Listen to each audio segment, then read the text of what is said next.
जय हिंद प्यारे साथियों। आइए आज हम लोग यहाँ पे एक क्लास करने वाले हैं। इस क्लास का नाम है ज्योग्राफी। अब यहाँ पे बात होती है कि ज्योग्राफी किस लेवल की ज्योग्राफी रहेगी, तो इसमें यहाँ पे ध्यान देंगे।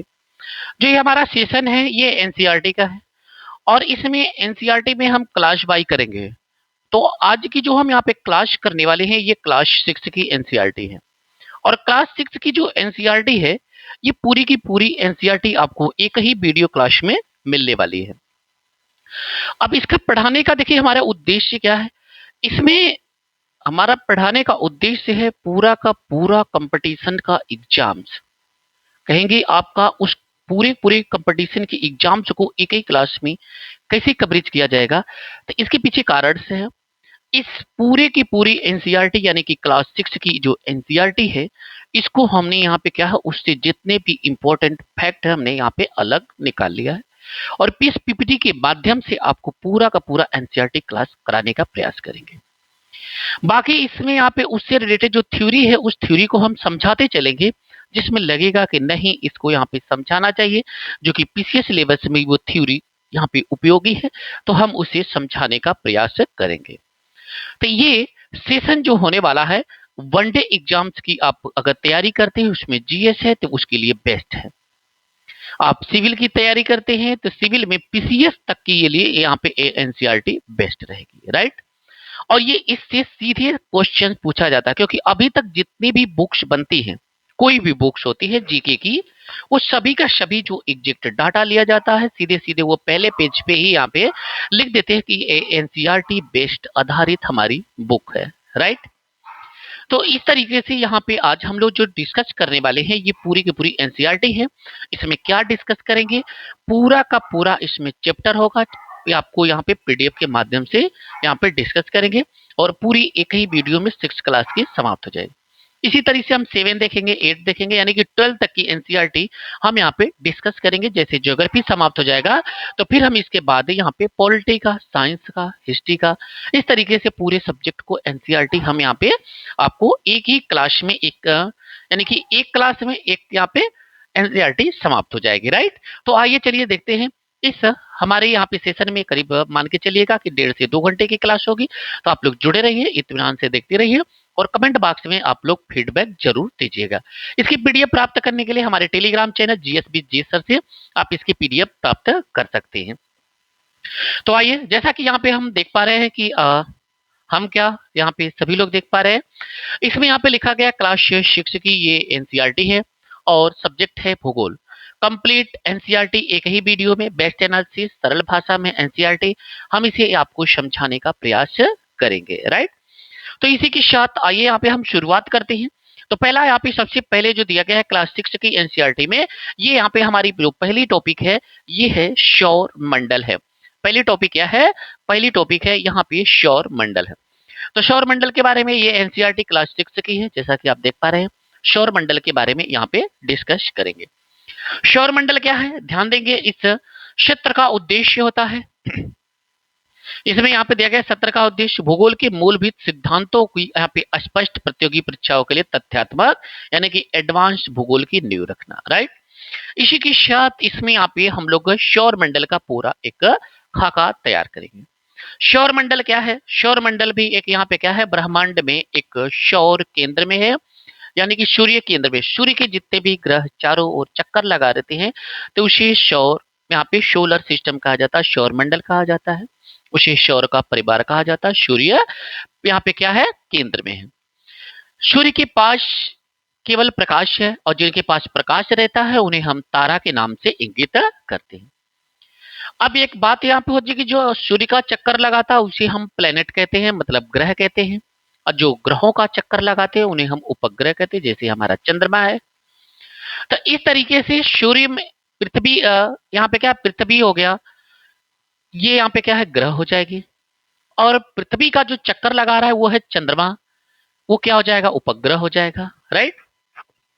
तो इस तरीके से जो सौर मंडल है, सौर मंडल क्या है, 8 ग्रहों से मिलकर के बना है।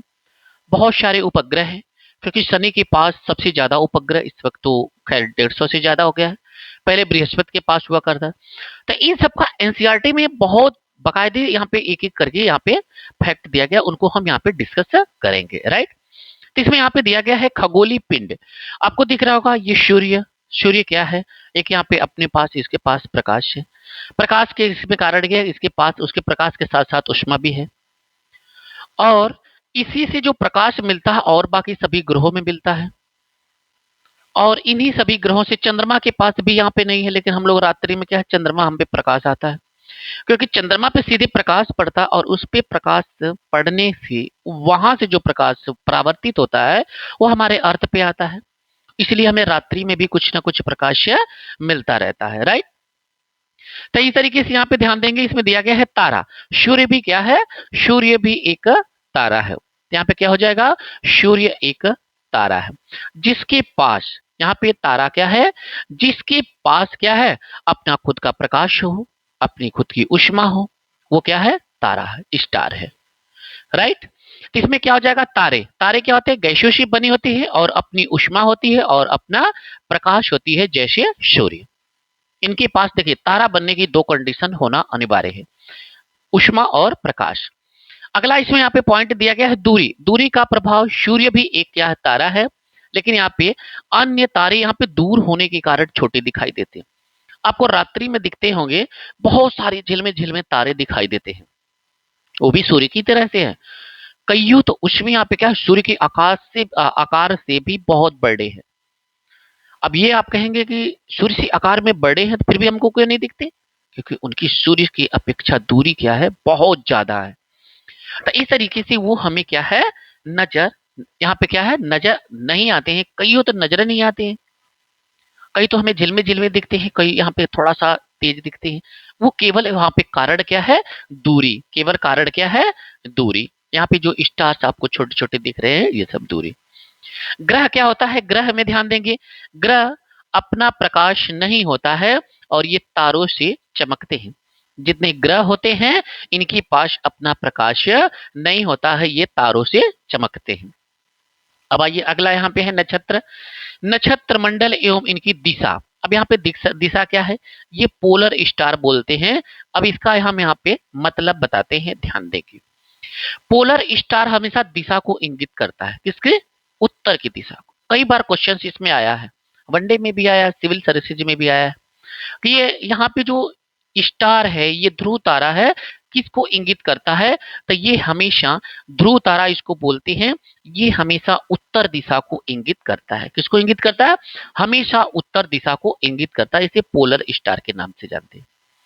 कौन इंगित करता है? तो ये सप्तऋषि हैं। आप लोग आसमान में जाएंगे, देखेंगे तो ये 7 तारे आपको एक साथ नजर आएंगे, और यही तारा क्या है? इस तरीके से आते हैं, और ये सातों तारे एक यहाँ पे चमकते हुए तारे को इंगित करते हैं। और जो चमकता हुआ तारा आपको दिखाई देगा, वो उत्तर दिशा में दिखाई देगा, उसे ही ध्रुव तारा बोलते हैं, राइट। और उसी ध्रुव तारे से क्या है? यहाँ पे उत्तर दिशा को इंगित करता है। किस दिशा को? उत्तर दिशा को इंगित करता है, राइट।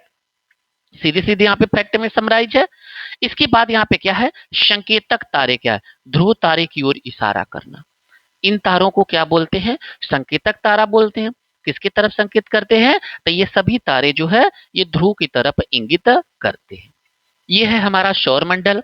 सौर मंडल क्या है? सूर्य केंद्र में है, और उसकी 8 ग्रह जो हैं चक्कर लगा रहे। 9 ग्रह थे पहले, एक था प्लूटो।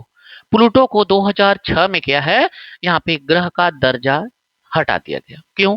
क्योंकि उसका पथ फिक्स नहीं था, और जिसका पथ फिक्स नहीं है उसको क्या है, इंसान है, अगर वह क्या है, अपने अगर पथ से भटक जाता है, तो उसे कहते हैं कि ये इंसान नहीं है, इंसानियत नाम की कोई चीज नहीं है। उसी तरीके से क्या है, मनुष्य ने प्लूटो नाम के एक 9वें ग्रह को भी क्या है, 2006 में दर्जा हटा लिया। बच गए हमारे 8। आइए देखते हैं यहाँ पे सौर मंडल। सौर मंडल में ये आपको येलो कलर का दिख रहा है, ये हो जाएगा सूर्य। सूर्य के चारों ओर चक्कर लगाने वाले ग्रहों को क्या है, यहाँ पे चक्कर लगाने वाले पिंड को हम यहाँ पे ग्रह इंगित करते हैं। कौन कौन से है यहाँ पे ध्यान देंगे। सोल रोमन शब्द है, ये यहाँ पे क्या है, सूर्य देवता को ही रोमन में सोल कहते हैं।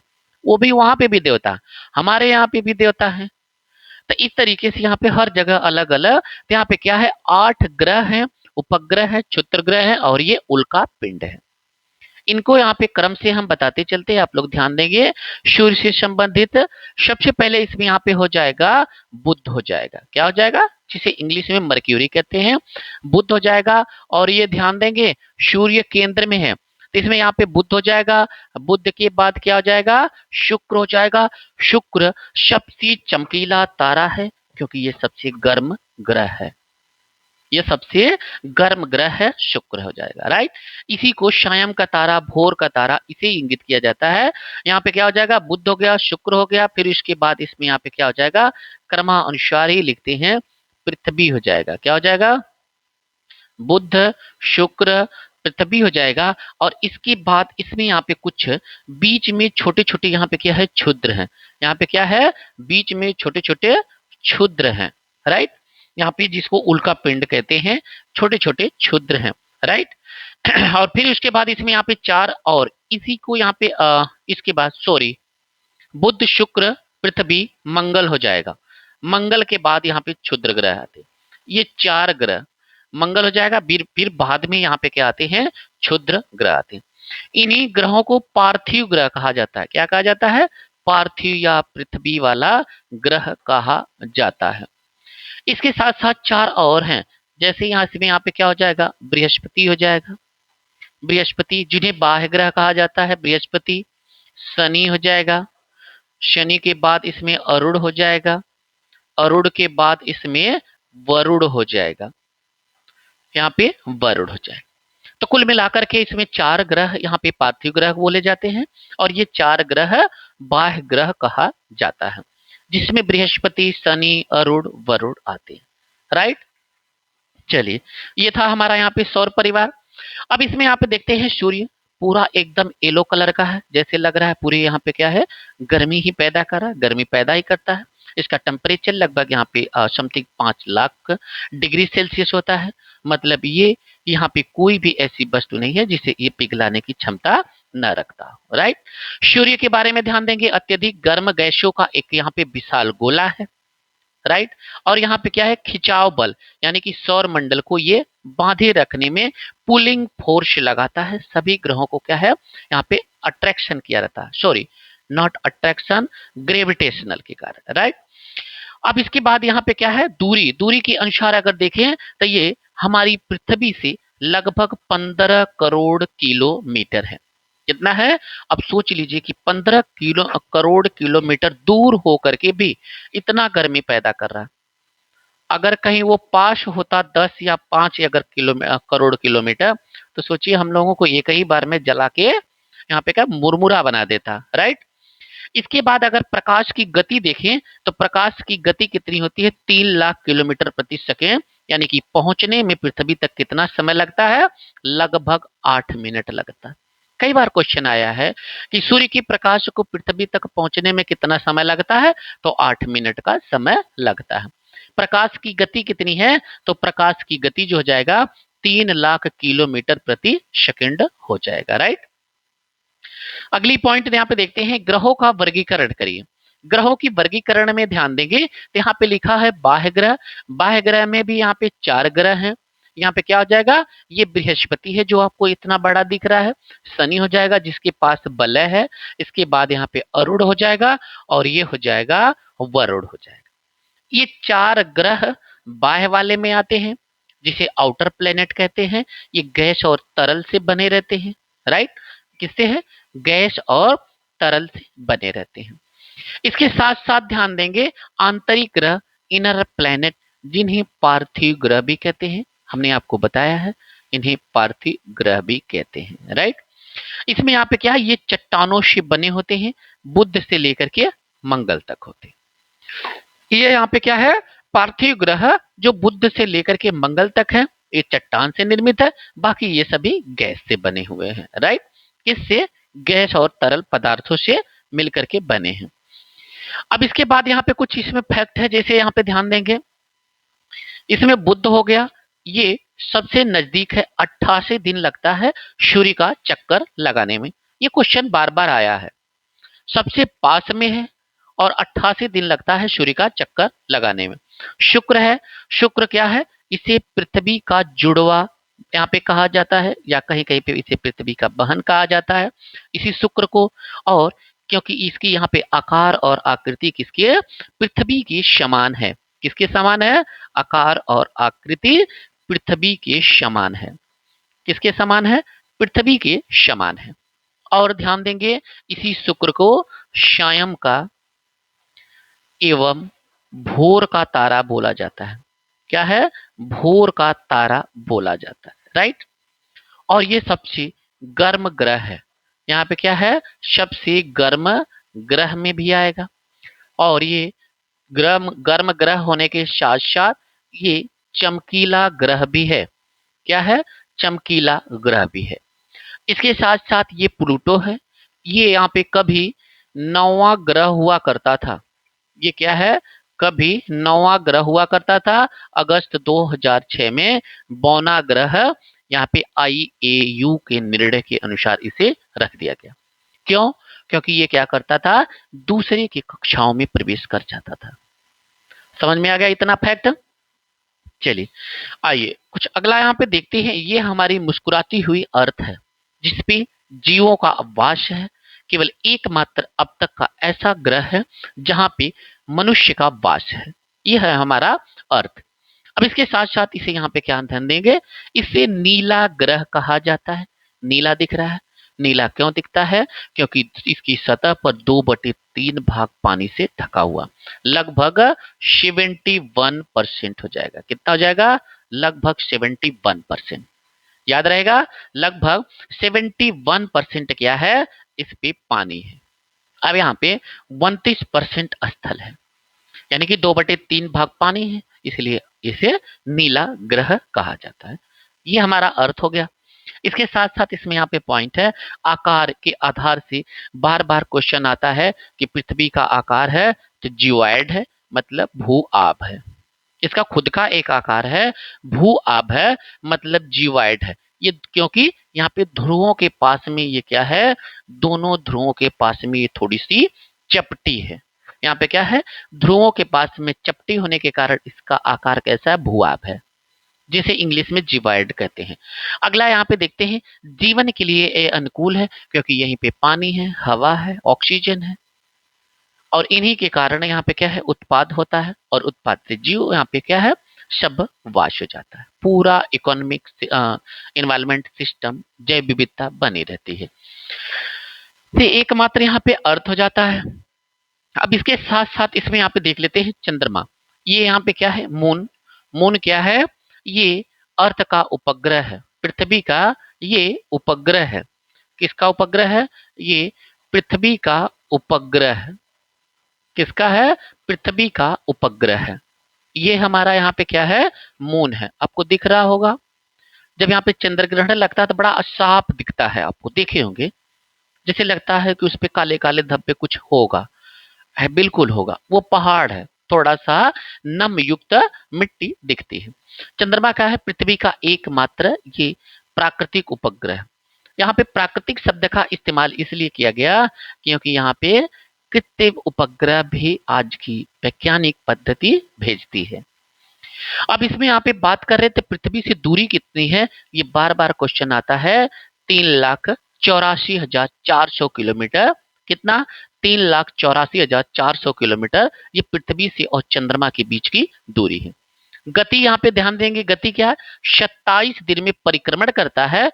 घूर्णन यहाँ पे ध्यान देंगे, परिक्रमण और घूर्णन कितना, 27। यहाँ पे इसलिए केवल एक ही भाग दिखता है। क्यों, क्योंकि 27 दिन में ये परिक्रमण भी करता है और घूर्णन भी करता है।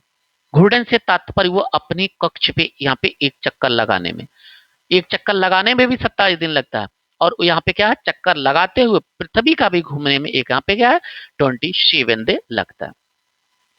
इसका इतिहास क्या है, 20 जुलाई 1969 को नील आर्मस्ट्रांग एक पहले व्यक्ति थे जिन्होंने चंद्रमा पे कदम रखा था। लिखते रहे, ये यहाँ पे 3 लोगों की एक टीम गई थी। यहाँ पे नील आर्मस्ट्रांग ने पहली बार कदम रखा था। और ये बात होती है यहाँ पे अपोलो 11 से गए थे ये यहाँ पे नासा के द्वारा 20 जुलाई 1969 को। नील आर्मस्ट्रांग, कई बार इससे भी क्वेश्चन आया हुआ है। अगला देखते हैं, यहाँ पे कुछ यहाँ पे खगोलीय पिंड है, ये आपको दिख रहे होंगे पत्थरों के चट्टान से, ये उल्का पिंड जलता हुआ आ रहा है।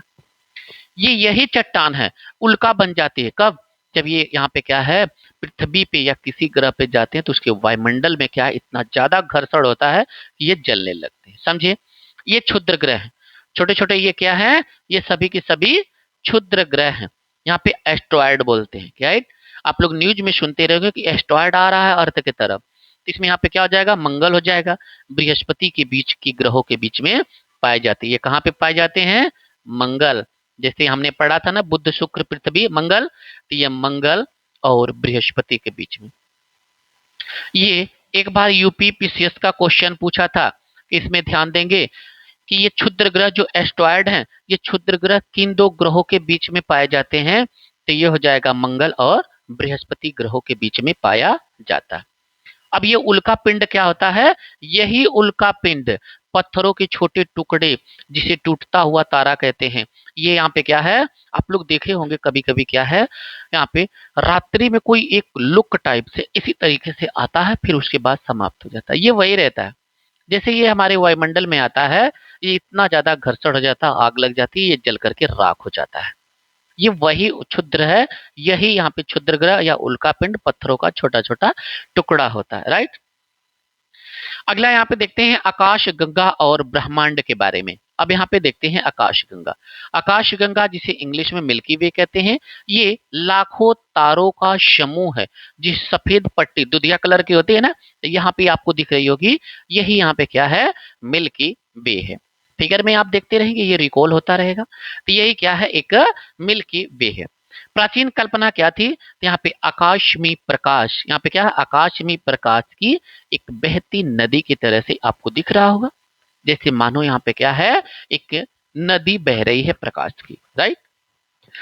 अगला यहाँ पे पॉइंट देखते हैं, ब्रह्मांड या यूनिवर्स में लाखों आकाश गंगाओं का इसे मिलन कहा जाता है। समझ में आया। अगला यहाँ पे आप देख लेते हैं, इसमें कुछ इंपॉर्टेंट पॉइंट है, हमारा स्थान क्या है, हमारा घर कहाँ पे है, यहाँ पे है, पृथ्वी हमारा घर है, हम पृथ्वी से ही तो है ना, किसी तारे पे तो है नहीं। अब इसमें यहाँ पे क्या है, ब्रह्मांड, अब इसमें यहाँ पे अर्थ की अगर बात करें तो ये आकाशगंगा मिल्की वे होता है, इसमें यहाँ पे सौर मंडल हो जाएगा। पृथ्वी की अगर बात करें तो ये कहाँ पे है, सौर मंडल में है, सूर्य और इसके 8 ग्रह। ये जो सौर मंडल है ये आकाशगंगा में है, मिल्की वे में, ये भी यहाँ पे बहुत सारी लाखों हैं। इसके बाद ये कहाँ पे है, ये ब्रह्मांड में, और ये क्या है, अनंत है। अनंत हम इसलिए कह रहे हैं ना कि इसको अभी क्या है, इसके बारे में हम लोग जानकारी नहीं रखते, तो इसलिए हम लोग क्या मानते हैं, अनंत है, इसका कोई अथाह, क्योंकि यहाँ पे क्या है, वैज्ञानिक की पहुंच से आउट ऑफ कवरेज है, तो जो आउट ऑफ कवरेज है तो उसका अनंत ही मान लीजिए। उसका फोन लगा रहे हैं, नहीं लग रहा, आउट ऑफ कवरेज बता रहा है, तो कोई गारंटी नहीं कहाँ है वो। इसी तरीके से यहाँ पे सेम ब्रह्मांड का है, जिसको हम खोज ही नहीं पा रहे हैं, वो अनंत है, देखते चले जा रहे हैं, देखते चले जा रहे हैं, उस वैसा ही सेम पूरा ब्रह्मांड में आकाश गंगा कहीं पे पूरा ये मिलती चली जा रही है, बहुत सारी सौर मंडल, इसी तरीके से जैसे हमारा सौर है मंडल है, ऐसे यहाँ पे क्या है, बहुत सारी सौर मंडल है। हम लोग तो अपने ग्रह, अपने क्या, अपनी पृथ्वी के ही बारे में पूरा जानकारी नहीं रख पाए, तो ये बाकी और यहाँ पे क्या 8 ग्रहों की तो जानकारी हम खाली संक्षेपण, यहाँ पे क्या है, छोटी छोटी सैटेलाइट अन्वेषण, चंद्रयान गया था चंद्रमा के जाने के लिए, पृथ्वी का जो कि उपग्रह, इनके बारे में जानकारी लेकर के आया है, तो इसलिए ब्रह्मांड क्या है, अनंत है। अब यहाँ पे देखते हैं ग्लोब एवं अक्षांश और देशांतर। अब इसमें यहाँ पे क्या है, अक्षांश और देशांतर आपको यहाँ पे क्लास 6 के एनसीईआरटी में चैप्टर नंबर 2 में दिया गया था, क्लास 6 के एनसीईआरटी में चैप्टर नंबर 2 दिया गया था, राइट। अभी तो अगर यहाँ पे देखें तो प्लेनेटरी जो टॉपिक है यहाँ पे, इससे और भी ज्यादा क्वेश्चंस आते हैं, लेकिन इसे आगे चल करके हम लोग क्लास 9th में और 10th में डिटेल से देखेंगे, राइट, क्योंकि क्लास 6 में अभी इतना ही दिया था, इतना ही भूमिका जो हमने आपको बताया। इसमें यहाँ पे अक्षांश और देशांतर बात यहाँ पे ध्यान देंगे, अक्षांश और देशांतर एक काल्पनिक रेखा है, अर्थ की क्या है, एक काल्पनिक रेखा है। यहाँ पे ये ध्रुव है 0 डिग्री, ये भी 0 डिग्री, और ये है विषुवत रेखा।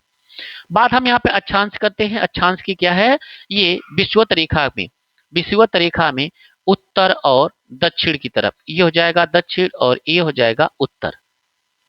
उत्तर और दक्षिण में यहाँ पे क्या हो जाएगा, उत्तर और दक्षिण में ये मिलाने वाली रेखाओं को, इनको यहाँ पे क्या है, यहाँ पे अक्षांश के नाम से जाना जाता है। बात आती है देशांतर क्या होता है। देशांतर में ध्यान देंगे, इसमें यहाँ पे जो ध्रुवों को मिलाती हैं, ये क्या है, यहाँ पे 0 डिग्री अक्षांश है, और यहाँ पे क्या है, जो दो ध्रुवों को मिलाती है और उसी की समानांतर जो रेखाएं हैं, इसी यहाँ पे क्या है, देशांतर के नाम से, ये सभी क्या है, ये देशांतर के नाम से जाना जाता है। ये एक काल्पनिक रेखा है। अब बात ये होती है कि अक्षांश और देशांतर काल्पनिक रेखाएं क्यों यहाँ पे बनाई गई। इसकी यहाँ पे मेन कारण है, यहाँ पे एग्जैक्ट स्थान और समय। किसी भी स्थान पे जाने के लिए आपको अक्षांश और देशांतर नहीं पता है, आप नहीं पहुंच पाएंगे। इसके लिए एक मानक माना गया कि अक्षांश क्या है, देशांतर क्या है। पृथ्वी को 360 डिग्री में बांटा गया है।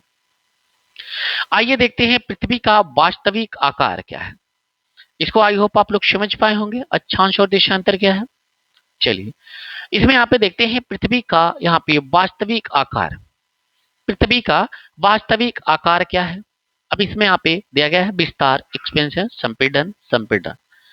अब इसमें यहाँ पे वास्तविक आकार की बात, पृथ्वी पूर्ण रूप से गोलाकार नहीं है, हमने पहले भी देखा, क्योंकि ये क्या है, ध्रुवों के पास में ये चपटी है।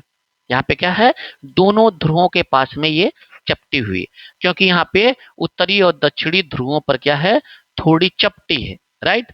और यहाँ पे दिया गया है मध्य भाग में ये थोड़ी उभार है। यहाँ पे क्या है, ये थोड़ा सा क्या है, उभार है दोनों तरफ। यहाँ पे मध्य भाग में, देशांतर के पास थोड़ा सा इसमें उभार पाया जाता है, राइट। तो इसलिए ये गोल तो हुई नहीं है। अब इसका यहाँ पे ग्लोब पर पृथ्वी की एक वास्तविक लघु प्रतिरूप का यहाँ पे मिनिएचर मॉडल बनाया गया है पूरा आपको। इसीलिए इसके आकार को क्या बोलते हैं, भू आप बोलते हैं। क्या बोलते हैं, भू आप बोलते हैं, जिसे इंग्लिश में जियोइड के नाम से जाना जाता है। समझ रहे हैं। अगला आइए यहाँ पे पॉइंट देखते हैं, अक्ष और घूर्णन। यहाँ पे क्या है, अक्ष और घूर्णन। आप ग्लोब में देखेंगे तो ये यहाँ पे क्या है, दो ध्रुवों को मिलाते हुए एक काल्पनिक, ऐसा नहीं है कि एक यहाँ पे पृथ्वी में ऐसे डंडा लगा, डंडा नहीं लगा। ये यहाँ पे क्या है, वैज्ञानिक यानी भूगोलवेत्ताओं के द्वारा एक यहाँ पे काल्पनिक रेखा खींची गई है, एक अक्ष बनाया गया। ये क्या है, अक्ष। अक्ष ध्यान देंगे एक काल्पनिक रेखा है जिसकी चारों ओर पृथ्वी क्या है, घूमती है। इसी की क्या है, पृथ्वी चारों ओर पश्चिम से लेकर के पूर्व दिशा की ओर घूम रही है, राइट। अब इसके बाद यहाँ पे देखते हैं पृथ्वी पश्चिम से पूर्व की ओर क्या करती है, घूर्णन करती है। इसे स्टार लगा दे रहे हैं। ये क्वेश्चन आया हुआ है कि पृथ्वी घूर्णन किस दिशा से करती है, किस दिशा से किस दिशा में करती है। तो ये क्या हो जाएगा, पश्चिम से लेकर के पूर्व दिशा में करती है, राइट। इसके बाद यहाँ पे ध्यान देंगे, ग्लोब एक सुई के सहारे झुका हुआ होता है। बात ग्लोब की कर रहा है, ये सुई है, सुई के सहारे यहाँ पे झुका हुआ होता है। सेम इसी तरह से पृथ्वी झुकी हुई है, लेकिन हम ग्लोब पे एक इमेजिन करते हैं कि ग्लोब कैसे झुकेगा, झुकाएंगे तो गिर जाएगा, लेकिन उसे हम सुई के आकार का यहाँ पे एक केंद्र बना करके उससे झुकाते हैं। तो वही कह रहा है कि ग्लोब सुई के निडल के सहारे झुका होता है। वास्तव में पृथ्वी ऐसी कोई भौतिक सुई नहीं है। ऐसा ना समझिएगा कि ये सुई भौतिक रूप से है, ऐसी कोई बात नहीं है। पृथ्वी वैसा ही झुकी हुई है, ये करेक्ट है, लेकिन कोई इसमें निडल नहीं लगा हुआ है। अगला पॉइंट ध्यान देंगे, विषुवत वृत्त। ये आपको आप दिख रहा होगा, यहाँ पे ये नॉर्थ हो जाएगा और ये साउथ, और यही है विषुवत रेखा। ये क्या है, 0 डिग्री, यही है विषुवत रेखा। उत्तरी गोलार्ध है, नीचे दक्षिणी गोलार्ध है। अब ये विषुवत रेखा वृत्त क्या होता है, 0 डिग्री, जिसे इक्वेटर इंग्लिश में कहते हैं। यही क्या करता है, पृथ्वी को 2 बराबर भागों में बांटने वाली यह काल्पनिक रेखा। ऐसा नहीं है कि ये पृथ्वी को ये रेखा क्या है, सच में काट देती है केक की तरह से। केक काटे होंगे, गोल सा होता है, चाकू भिड़ाते हैं, 2 भाग में करते हैं। दो भाग में आप तो क्या पहले त्रिभुजाकार काट के लगाते हैं, फिर गाल पे पोतते हैं, फिर उसके बाद मुंह पे। लेकिन ऐसा इसमें नहीं होता। ये क्या है, एक काल्पनिक रेखा, सपोज दैट जैसे इमेजिनेशन, ये यहाँ पे उत्तरी गोलार्ध हो जाएगा और ये हो जाएगा दक्षिणी गोलार्ध हो जाएगा। अब इसके बाद इसमें यहाँ पे ध्यान देंगे, उत्तरी गोलार्ध विषुवत वृत्त का उत्तरी भाग होता है और जो दक्षिणी गोलार्ध होता है ये विषुवत वृत्त का दक्षिणी भाग होता है। और वह यहाँ पे क्या है, वह शून्य अक्षांश को इंगित करता है। जैसा कि इसमें यहाँ पे हमने बताया, ये शून्य अंश अक्षांश को इंगित करता। इधर यहाँ पे जाएंगे तो ये 90 डिग्री हो जाएगा। यहाँ पे क्या है 90 डिग्री। और इधर साउथ में आएंगे, ये दक्षिणी गोलार्ध है, इधर भी यहाँ पे आएंगे तो 90 डिग्री हो जाएगा, राइट। यहाँ पे अक्षांश के अकॉर्डिंग, यहाँ पे ऊपर या नीचे जाने पे, राइट। अगला इसमें यहाँ पे देखते हैं, अगली पॉइंट इसमें है अक्षांश रेखाएं, यानी कि पैरेलल लैटिट्यूड। यही यहाँ पे है अक्षांश रेखा, 0 डिग्री से ऊपर जाने पे 90 डिग्री और 0 डिग्री से नीचे आने पे। अब यहाँ पे ध्यान देंगे, विषुवत वृत्त से ध्रुवों की तरफ, यहाँ पे एक चित्र बनाकर हम आपको समझाने का प्रयास करें। यही विषुवत रेखा है, यही कह रहा है इसी से ऊपर की तरफ यानी कि ध्रुवों की तरफ ये नॉर्थ हो जाएगा, और इसी से यहाँ पे साउथ की तरफ ये भी है, ये ध्रुव हो जाएंगे। यहाँ पे क्या हो जाएगा, ध्रुव, दोनों तरफ होगा ये ध्रुव। दोनों के इस तरफ जाने पे ये समानांतर वृत्त कहलाते हैं। ऐसे ही आप जाएंगे तो ये क्या है, सभी समानांतर वृत्त कहे जाते हैं। इन्हें अंश में मापा जाता है, डिग्री कहते हैं। यही तो कहते हैं ना, 23.5 डिग्री उत्तर में कर्क रेखा है, 23.5 डिग्री दक्षिण में मकर रेखा है। तो ये इसे यहाँ पे क्या है, डिग्री में इंगित किया जाता है। अगला यहाँ पे देखते हैं, ध्रुवों की ओर जाने पे इनका आकार घटता है। जैसे जैसे हम ध्रुवों की तरफ जाएंगे, क्योंकि विषुवत रेखा पे क्या है, इसकी यहाँ पे मोटाई अधिक है, पृथ्वी क्या है, मोटी है। इस तरीके से इसमें यहाँ पे क्या हो जाएंगे, यहाँ पे लंबाई ज्यादा होती है। जैसे जैसे हम ध्रुव की तरफ जाते, दोनों तरफ, ऐसा नहीं कि उत्तर में ही जाते, जैसे ऊपर या नीचे जाने पे इनका आकार कम होता चला जाता है, राइट। इसके बाद यहाँ पे ध्यान देंगे, विषुवत वृत्त से ध्रुवों की ओर दूरी वृत्त का 1/4 यानी 90 डिग्री हो जाती है। यहाँ पे जितनी भी दूरी यहाँ पे रहती है, ध्रुव पे जाते जाते केवल यहाँ पे 90 डिग्री पे 1/4 हिस्सा बचता है। ये तो यहाँ पे रहा हमारा फैक्ट। आगे यहाँ पे देखते हैं दिशा का महत्व। यहाँ पे दिया गया है दिशा का महत्व क्या है। यहाँ पे है बेलो हॉरिजॉन्ट, एक यहाँ पे दिशा इंगित की गई है। इस दिशा को ध्यान देंगे, ये देशांतर है और ये अक्षांश है। अब इसमें यहाँ पे ये चंद्रपुर दिया गया है और ये यहाँ पे बेलो हॉरिजॉन्ट दिया गया है। बेलो हॉरिजॉन्ट है, ये साउथ अमेरिका है। कौन सा है, ये साउथ अमेरिका है। साउथ अमेरिका का ये अर्जेंटीना का, सॉरी ब्राजील का, यहाँ पे ये पूरा ब्राजील वाला एरिया आता है। ब्राजील का यह एक स्थान है। और स्थान क्या है, यहाँ पे चंद्रपुर भारत 20 डिग्री उत्तर में, ये क्या है 20 डिग्री उत्तर में है विषुवत रेखा से, और ये 20 डिग्री यहाँ पे क्या हो जाएगा, यहाँ पे दक्षिण में है। देखिए बात दोनों डिग्री सेम है, बस क्या है गोलार्ध का फर्क पड़ जा रहा है। यहाँ पे ध्यान देंगे, ये उत्तर में हो जाता है और ये बेलो होरिजेंटो ब्राजील में 20 डिग्री दक्षिण में। एक ही संख्या यानी कि 20 डिग्री होने पर भी ये अलग अलग गोलार्ध को दर्शाते हैं। आया मतलब समझ में, ये यहाँ पे क्या है, अक्षांश का कितना बड़ा महत्व। नीचे ऊपर जाने पे एक ही अक्षांश जाता है, लेकिन गोलार्ध अलग अलग होने के कारण यहाँ पे अगर हम कहते 20 डिग्री पे है तो किधर ढूंढेंगे, इंडिया में आएंगे या ब्राजील में जाएंगे, कहीं नहीं जाएंगे, क्योंकि हम क्लियर ही नहीं है कि किस गोलार्ध में है। गोलार्ध उसके साथ साथ गोलार्ध को भी डिराइव करना पड़ेगा। तो इस तरीके से यहाँ पे अक्षांश के साथ हमेशा उत्तर या दक्षिण लिखना भी जरूरी हो जाता है, राइट। चलिए अब यहाँ पे देखते हैं, ये यहाँ पे अक्षांश के अकॉर्डिंग इनका नाम क्या इंगित करते हैं, अक्षांश रेखाएं इन्हें इंगित किया जाए। ये 0 डिग्री है, 0 डिग्री को क्या बोलते हैं, विषुवत वृत्त बोलते हैं। 0 डिग्री से उत्तर की तरफ जाने पे 23.5 डिग्री को, इसे यहाँ पे कर्क रेखा के नाम से जाना जाता है। यहाँ पे कर्क रेखा है और 23.5 डिग्री साउथ, यहाँ पे डिग्री के साथ साथ देखिए गोलार्ध को इंगित करना पड़ेगा, नहीं तो पूरा अनर्थ हो जाएगा। इसे ही मकर रेखा कहा जाता है। और 66.5 डिग्री नॉर्थ को उत्तरी ध्रुव वृत्त और 66.5 डिग्री यहाँ पे दक्षिणी ध्रुव को यहाँ पे दक्षिणी ध्रुव वृत्त कहा जाता है। इसके बाद यहाँ पे ये तो ध्रुवी है 90 डिग्री का, इधर भी यहाँ पे ध्रुव है 90 डिग्री का। समझ में आ रहा है? बताइएगा आप लोगों को समझ में आ रहा है या नहीं आ रहा है? बिल्कुल, बहुत बढ़िया। चलिए, तो इसमें यहाँ पे सेम सेम लिखा है। कर्क रेखा जो है 23.5 डिग्री ये उत्तरी गोलार्ध है, मकर रेखा 23.5 डिग्री दक्षिणी गोलार्ध है।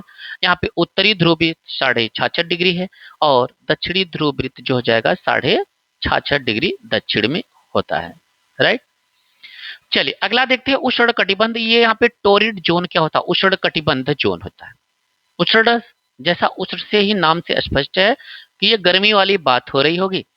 तो ये सूर्य की किरणें सीधे कहाँ पे पड़ रही हैं? तो यहाँ पे देखो, यहाँ से लेकर के यहाँ तक, मतलब ये 0 डिग्री था, इन दोनों के बीच में तो यहाँ पे क्या है, पूरा आग उगल रही है। देखते हैं उष्णकटिबंधीय जोन कहाँ से, कर्क रेखा और मकर रेखा के जो ये बीच की एरिया है, मतलब यहाँ पे 23.5 डिग्री, 23.5 डिग्री नॉर्थ और 23.5 डिग्री यहाँ पे साउथ, इन दोनों बीच की जो एरिया हो जाती है इसी को क्या बोलते हैं? उष्णकटिबंधीय जोन। इसमें वर्ष में कम से कम एक बार सूर्य सिर के ठीक ऊपर रहता।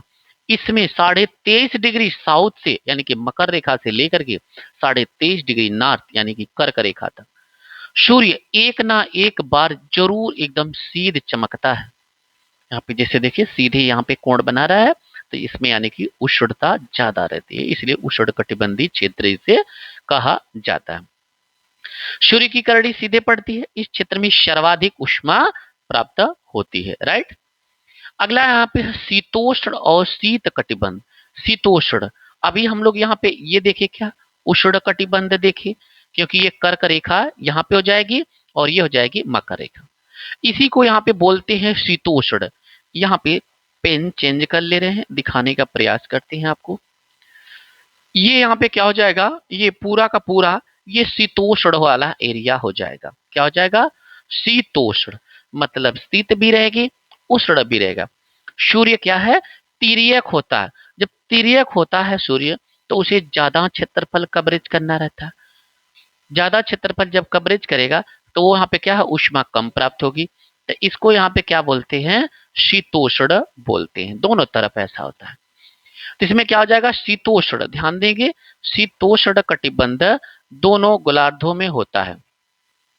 इसमें यहाँ पे तिरछी किरणें पड़ती है। किरणें कैसे पड़ती है? तिरछी पड़ती हैं, तापमान मध्यम होता है। और ये शीत कटिबंध, यहाँ पे फ्रिंजिंग, ये ध्रुवों के पार्श्व का क्षेत्र होता है। यही यहाँ पे क्या है, शीत कटिबंध है। यहाँ पे ध्रुव लगभग ना के सॉरी, सूर्य की किरणें लगभग ना के बराबर होती हैं। राइट, सूर्य की किरणें क्या है, लगभग ना के बराबर होती हैं। राइट, तो इस तरीके से यहाँ पे क्या हो जाएगा, सूर्य की किरणें ना के बराबर होती हैं, तो इसलिए इसमें यहाँ पे पूरा ये शीत कटिबंध में ही होता है। तो ये क्या हो जाएगा, ये लगभग यहाँ पे शीत कटिबंध हो जाएगा। राइट, अब यहाँ पे सूर्य की क्षितिज सबसे ज्यादा यहाँ पे होती है ऊपर, तो इसलिए यहाँ पे सूर्य की किरणें आ ही नहीं पाती है, क्षितिज पे ज्यादा है, किरणें बहुत तिरछी हो जाती हैं। तो इसी तरीके से यहाँ पे नाम मात्र की ऊष्मा मिल पाती है। सूर्य की किरणें क्या है, बिल्कुल एकदम यहाँ पे तिरछी हो जाती है। चलिए अगला क्वेश्चन देखते हैं, समझ में आया है पूरा। देशांतरी यामोत्तर, अब आइए देखते हैं देशांतर। देखिए यहाँ पे ध्रुव के पास सभी जाकर के मिल रही है ना, ध्रुव के पास, और बाकी यहाँ पे क्या है, पूरा का पूरा ये जितनी भी देशांतर रेखा होती है ना, सब के सब इक्वल होती है। क्या है, सब के सब इक्वल होती है। राइट, बराबर होती है। अब ये इसमें यहाँ पे ध्रुव के पास जाकर के मिल जाती हैं, और इनके बीच में सबसे ज्यादा दूरी कहाँ पे होती है, तो सबसे ज्यादा दूरी विषुवत रेखा के पास होती है। दो देशांतर रेखाओं के बीच में सबसे ज्यादा दूरी कहाँ पे होती है, विषुवत रेखा के पास। दो देशांतर रेखाओं के बीच की दूरी सबसे कम कहाँ पे होती है, तो ध्रुव के पास होती है। समझ में आया?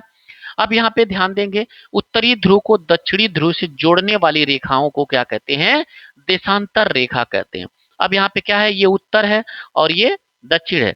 उत्तरी और दक्षिणी ध्रुव को जोड़ने वाली रेखा को क्या बोलते हैं, देशांतर रेखा के नाम से जाना जाता है। सभी देशांतर रेखाओं की लंबाई समान होती है और इनके बीच की दूरी ध्रुवों की ओर जाने पर घट जाती है। जैसे जैसे ध्रुव की तरफ जाएंगे तो यहाँ पे जाके एक डॉट केवल बचेगा, पास हो जाती है और विषुवत रेखा पे यहाँ पे चौड़ी हो जाती है। तो ध्रुवों पे सभी रेखाएं आपस में क्या है, मिलती हैं। ऐसी बात हमने चित्र के माध्यम से आपको समझा दी। अब देशांतर के अकॉर्डिंग देखिए यहाँ पे एक स्थान दिया है 26 डिग्री नॉर्थ और 90 डिग्री ईस्ट। 26 डिग्री नॉर्थ और 90 डिग्री ईस्ट दोनों बात कर रहा है। अक्षांश भी कह रहा है, इन 26 डिग्री नॉर्थ जो है अक्षांश की बात कर रहा है और 90 डिग्री ईस्ट की बात कर रहा है। तो ये कहाँ पे जाएगा उसको हम आइए देखते हैं। प्रमुख यामोत्तर और ग्रेड के अनुसार यहाँ पे यामोत्तर और ग्रीन बीच से गुजरने वाली रेखा को क्या बोलते हैं, 0 डिग्री लाइन बोलते हैं। ये क्या है, 0 डिग्री लाइन है, यहाँ पे ध्यान देते रहेंगे। ये ग्रीनविच जाती है। ग्रीनविच क्या है, यहाँ पे लंदन का शहर है। ग्रीन है, बीच है, उसी से ये होकर के गुजरती है। राइट, यहाँ पे लंदन का शहर है ग्रीनविच। राइट, ये ग्रिड सिस्टम अक्षांश और देशांतर रेखाओं को जाल एक है, जाल बना हुआ जैसा देख पा रहे हैं आप। यहाँ पे क्या है, ये 0 डिग्री हो जा रहा है, यहाँ पे क्या है 0 डिग्री, और इसी तरीके से ग्रिड बना हुआ है। जीपीएस इसकी ग्रिड सिस्टम की आधारित है। जीपीएस उदाहरण जैसे असम का धुबरी 26 डिग्री नॉर्थ और 90 डिग्री ईस्ट की कटान बिंदु पे ही है। तो इस तरीके का ये असम का धुबरी का एग्जैक्ट लोकेशन है। यहाँ पे असम का धुबरी का ये एग्जैक्ट लोकेशन है। राइट, समझ में आया? तो इस तरीके से किसी भी स्थान का अगर लोकेशन जानना तो उसे अक्षांश और देशांतर का जानना आवश्यक हो जाता है। अगला देखते हैं यहाँ पे समय और गणना। यहाँ पे क्या है, समय और गणना का गणित कैसे करते हैं। अब समय कैसे निकालते हैं, इसी से यहाँ पे समय कैसे निकाल। सबसे पहले देखिए, ध्यान देंगे समय निकालने के लिए पृथ्वी को कितने डिग्री में बांटा जाता है, तो 360 डिग्री में। कितनी, 360 डिग्री में। कब, यहाँ पे 24 घंटे में। क्या है, 24 घंटे में। अगर इससे हम यहाँ पे भाग दे देते हैं 24 से 360 में, तो इसमें यहाँ पे क्या आ जाएगा, 15 डिग्री आ जाएगा। 15 डिग्री बराबर 1 घंटा हो जाएगा, सपोज दैट। राइट, मिनट में इसे कन्वर्ट करते हैं तो यहाँ पे 1 घंटा 60 मिनट के बराबर 15 चौका 60, मतलब 1 डिग्री में 4 मिनट हो जाएगा। राइट, अब यहाँ पे एक बात लिखी है वर्ल्ड के मैप में। यहाँ पे वर्ल्ड के मैप में इसकी पॉइंट को आपको समझाने का हम प्रयास करेंगे। इससे ये यहाँ पे इसी पैमाने से हम पूरा समय निकाल लेंगे। आइए देखते हैं। यहाँ पे पृथ्वी का एक चक्कर 360 डिग्री होता है, 24 मिनट में पूरा करती है। 1 घंटे में 15 डिग्री घूम जाती है पृथ्वी, यानी कि 360 से 24 में डिवाइड कर दे, जैसा हमने अभी बताया। और 1 डिग्री में इसे 4 मिनट का समय लगता है घूमने में। 60 भागे 15, 15 चौका 60। अब यहाँ पे बात की कि ग्रीनविच के पूर्व समय आगे रहता है और पश्चिम में पीछे रहता है। ग्रीनविच जो देखे हैं, बीच में ग्रीनविच है जो लंदन से दिया गया है, इसकी यहाँ पे क्या है, पूर्व का जो समय है वो इसके पूर्व में आगे रहता। तो ग्रीनविच लंदन से पूर्व में कौन है, हम लोग हैं, 5.5 घंटा आगे हैं। इसीलिए तो कहते हैं ना, भारत क्या है, 5.5 घंटा आगे।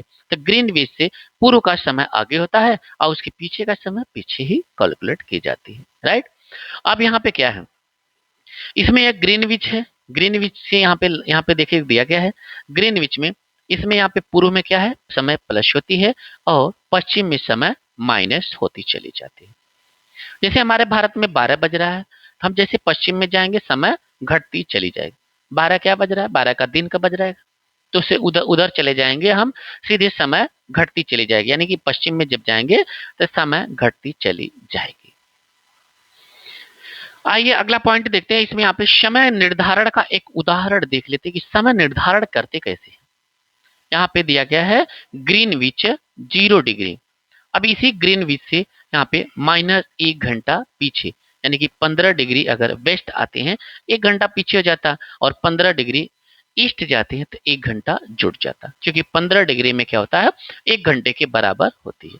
यानी कि पृथ्वी क्या है, 1 घंटे में 15 डिग्री घूम जाती है। तो ये यहाँ पे हम समय का निर्धारण कर सकते हैं। ग्रीनविच पे अगर 12 बज रहा है तो इसमें यहाँ पे 11 बजेगा, 1 घंटा घट जाएगा। और उसमें यहाँ पे अगर 15 डिग्री आगे जा रहे हैं 1 घंटा बढ़ जाएगा।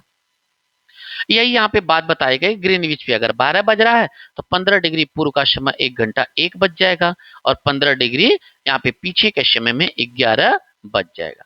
स्थानीय समय जब सूर्य उच्चतम बिंदु पर होता है, यहाँ पे जब उच्चतम बिंदु पे होगा, यहाँ पे क्या है, सूर्य सूर्य जब उच्चतम बिंदु पर होगा, क्या है, उच्चतम बिंदु पे होगा, तब इसमें यहाँ पे क्या है, घड़ी दिन का 12 बजाती होगी। राइट, समझ में आया। चलिए अगले क्वेश्चन की तरफ चलते हैं। अगला क्वेश्चन ध्यान देंगे। अगला क्वेश्चन, अगला इसमें यहाँ पे टॉपिक है मानक समय, स्टैंडर्ड टाइम। स्टैंडर्ड टाइम किसकी है, इंडिया की, 82.5 डिग्री यहाँ पे ईस्ट में, इसे भी याद रखना, यहाँ पे पूर्व, 82.5 डिग्री पूर्व। यहाँ पे कोई भी मानक समय निकालेंगे वो हमेशा देशांतर से निकालिएगा। किससे, देशांतर से। अब यहाँ पे क्या है, I S T equal to G M T plus 5.5 घंटा, यानी कि हमारा यहाँ पे क्या है, इंडियन स्टैंडर्ड टाइम जो हो जाएगा वो क्या है, जीएमटी में 5.5 घंटा आगे जोड़ देंगे, भारत आ जाएंगे 82.5 डिग्री।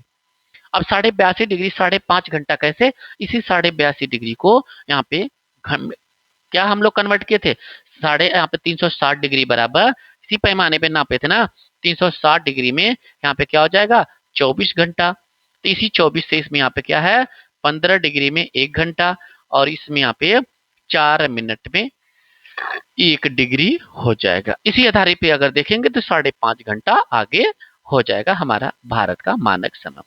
मानक समय कहाँ से निर्धारित किया जाता है, ये इलाहाबाद के नैनी से। अब तो प्रयागराज हो गया, इलाहाबाद के नैनी से, यहाँ पे क्या है, एनसीईआरटी में नैनी मिर्जापुर दिया गया है, तो आप इसे याद करते रहे, यहीं से मानक समय लिया गया है। देखते हैं स्थानीय समय में अंतर, द्वारका और डिब्रूगढ़ में 1 घंटा 45 मिनट। अगर एग्जैक्ट की बात की जाए तो ये गुजरात का यहाँ पे क्या है, अंतिम छोर, और अरुणाचल प्रदेश का अंतिम छोर, इन दोनों के बीच में करीब 30 डिग्री का फासला हो जाता है। देशांतर दृष्टि से 30 डिग्री का फासला हो जाता है, तो 15 डिग्री में 1 घंटा हो रहा है, तो हम यहाँ पे क्या है, 15 दूना 30, 2 घंटे का अंतर हो जाता है।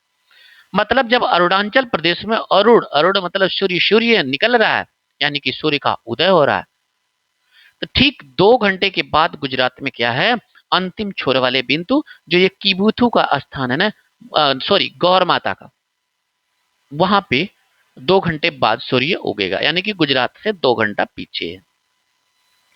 अगला देखते हैं, मानक यामुत्तर 82.5 डिग्री पूर्व को ही माना गया है भारत का। IST Indian standard time Bharat का समय ग्रीनविच से 5.5 घंटा आगे है, 5 घंटा 30 मिनट, और ये पूरी दुनिया को 24 समय क्षेत्रों में बांटा गया। क्यों, 360 डिग्री बराबर 24 घंटा मान लेते हैं दिन रात कैलकुलेट करके, तो इसलिए पूरी पृथ्वी को क्या है, 24 घंटों में बांटी गई है। समझ में आया। अगला देखते हैं इसका सारांश क्या, काल्पनिक रेखा को इस वैज्ञानिक ने ग्रिड ने पूरी दुनिया को समय, व्यापार, संचार का एक व्यवस्थित ढांचा उपलब्ध कराया, और इसे भौगोलिक विज्ञान की शाखा की शक्ति है। इसी के माध्यम से क्या है, पूरा का पूरा स्थान समय निर्धारित किया जाता है। राइट, चलिए आइए अगला क्वेश्चन यहाँ पे देखते हैं, टॉपिक क्या है, पृथ्वी की गति। यहाँ पे क्या है, पृथ्वी की गतियां। अब इसमें यहाँ पे घूर्णन और परिक्रमण, इन दोनों के बारे में जानना बहुत जरूरी होता है। घूर्णन क्या होता है, ध्यान देंगे, अगर पृथ्वी, पृथ्वी क्या है, अपने अक्ष पे घूम रही है, क्या है, यह अक्ष पे कैसे, वेस्ट से ईस्ट घूमती है, अगर ये पृथ्वी अपने अक्ष पे घूम रही है तो इसे घूर्णन बोलते हैं। क्या बोलते हैं, घूर्णन। परिक्रमण क्या होता है, परिक्रमण होता है घूमते हुए सूर्य का अगर यहाँ पे चक्कर लगाए, सूर्य का चक्कर लगाए, सूर्य का जब चक्कर लगाती है तो उसे परिक्रमण कहते हैं। दोनों शब्दों में ध्यान से दें। घूर्णन क्या है, जब वो अपने अक्ष पे चक्कर लगा रही है, जिससे घूर्णन से दिन रात होता है। इससे यहाँ पे क्या है, घूर्णन से दिन रात होता है, घूर्णन से दिन रात होता है, और इससे यहाँ पे क्या है, पूरी 1 साल बीत जाती है, मौसम परिवर्तन होता है, 365 दिन लगते हैं। क्या लगते हैं 365 दिन, लीप ईयर रहता है तो 366 दिन का समय लगता है। इसके लिए कितना समय लगता है घूर्णन के लिए? 24 घंटे का समय लगता है, इसीलिए तो दिन रात होता है ना। समझ में आया? चले अगला यहाँ पे देखते हैं, दो मुख्य गतियां हैं। हमने आपको बताया ये रोटेशन है, यहाँ पे देखेंगे इसी तरीके से घूम रहा है। ये लट्टू आप लोग देखे होंगे, लट्टू क्या है, एक केंद्र पे रोटेशन करता है। पृथ्वी अपने अक्ष एक्सिस पर पूरी तरह सॉरी लट्टू की भांति घूम रही है। समझ में आया? परिक्रमण में क्या होता है, ये हमारी अर्थ है और ये सूर्य के चारों तरफ घूम रही है। तो इस तरीके से यहाँ पे सूर्य के चारों ओर एक स्थिर कक्षा जिसे ऑर्बिट बोलते हैं पृथ्वी की गति कर रही है, इसी को यहाँ पे क्या है, परिक्रमण कहते हैं। राइट। अगली यहाँ पे पॉइंट देखते हैं घूर्णन के बारे में। ये पृथ्वी घूर्णन जो कर रही है, ये अक्ष है, इसी अक्ष के सापेक्ष घूर्णन कर रही है। तो पृथ्वी अपने अक्ष पे निरंतर घूमती है, ये भी बात करेक्ट है, क्योंकि 24 घंटा तो भैया लगाना है ना, और घूमने में समय कितना लेती है, 24 घंटा का। पृथ्वी पूरा एक चक्कर अपने अक्ष पे घूमने के लिए 24 घंटे का समय लेती है, और इस 24 घंटे की अवधि को खगोलीय भाषा में पृथ्वी दिन कहा जाता है।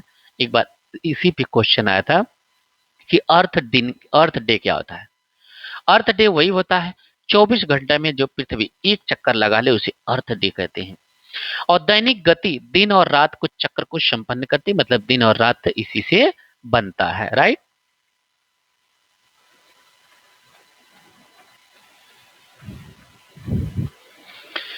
चलिए तो आइए यहाँ पे देखते हैं अगली पॉइंट यहाँ पे कच्ची समतल की यहाँ पे बात कर रहा है। कच्ची समतल यहाँ पे क्या है, कई बार इसी क्वेश्चन आया है।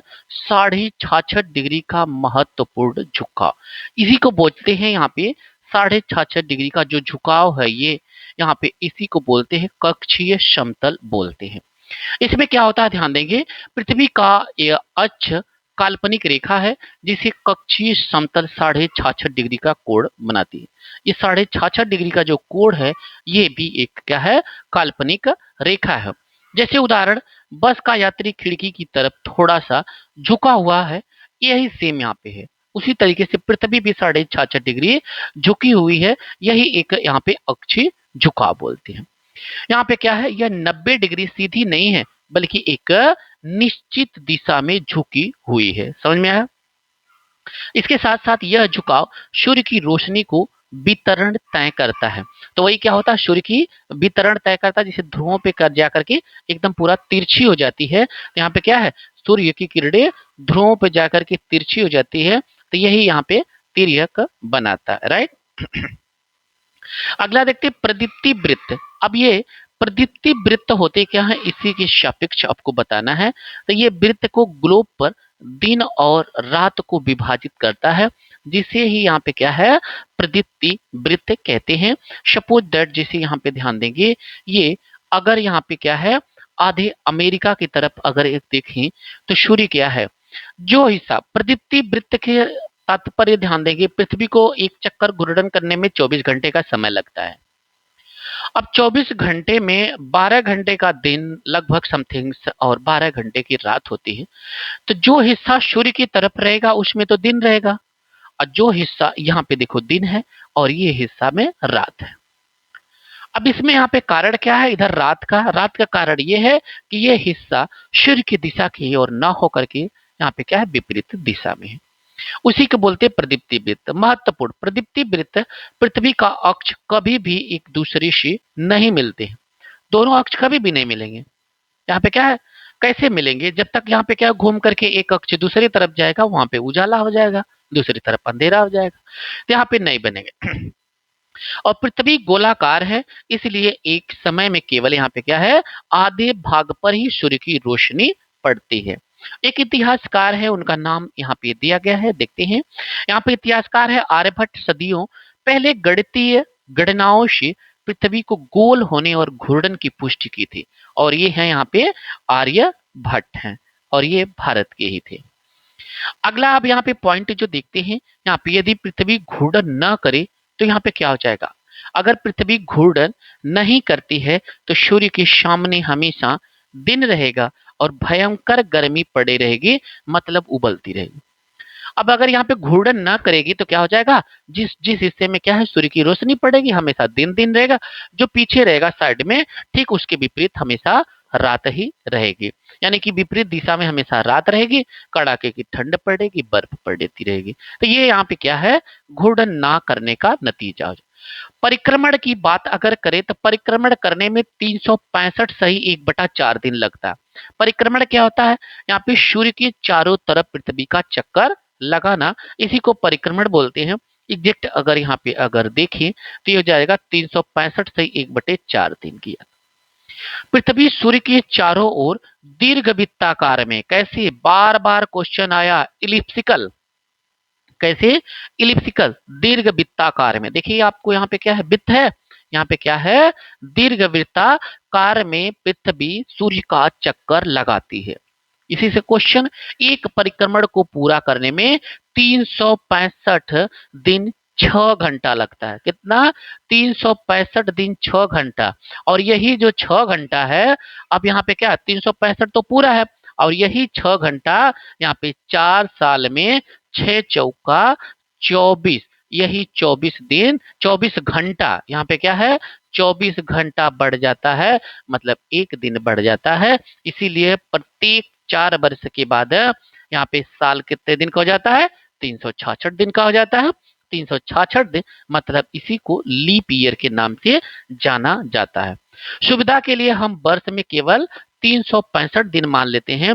ऋतुओं के बदलने की परिक्रमण पृथ्वी के झुकाव को ही संयुक्त प्रभावित करता है। तो लीप ईयर का मतलब समझ गए, 365 सही 365 दिन 4 घंटे जो होता 6 घंटे जो होता है, वही 6 घंटे 4 साल पे बढ़ जाता है। अब यहाँ पे बात याद देखिए, लीप ईयर समय का गणित इसमें निकालते, लीप ईयर होता कैसे है। लीप ईयर क्या होता है, एक दिन का बढ़ना, 24 घंटे में एक दिन का, सॉरी यहाँ पे 24 घंटे में यहाँ पे 24 हावर का बढ़ना, यही एक लीप ईयर है। और ये प्रक्रिया होती है 4 वर्षों में। 6 घंटा एक साल बढ़ गया, इसको जोड़ लीजिए, 6 घंटा ये दूसरी साल हो गया, और 6 घंटा तीसरी साल हो गया, 6 घंटा चौथी साल। 4 सालों में ये क्या है, 6-6 घंटा के साथ से 24 दिन और एक दिन बढ़ जाता है। नेक्स्ट यहाँ पे क्या है, एक दिन बढ़ जाता है।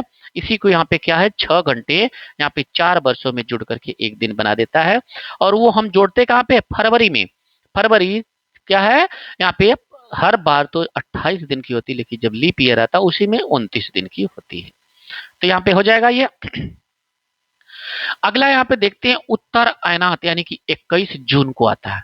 उत्तरी अयनात यहाँ पे क्या है, 21 जून को आता है। इसी याद रखिए, बहुत बार क्वेश्चन पूछा गया।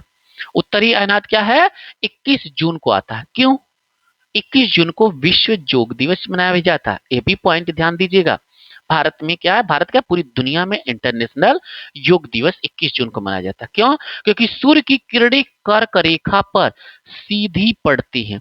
21 जून को क्या है, कर्क रेखा पे, कर्क रेखा कहाँ पे, 23.5 डिग्री उत्तरी गोलार्ध में, तो कर्क रेखा पे सीधी पड़ती है। और इसी दिन क्या है, सबसे उत्तरी गोलार्ध का, यहाँ पे लिखा है उत्तरी गोलार्ध का सबसे लंबा दिन होता है और सबसे छोटी रात होती है।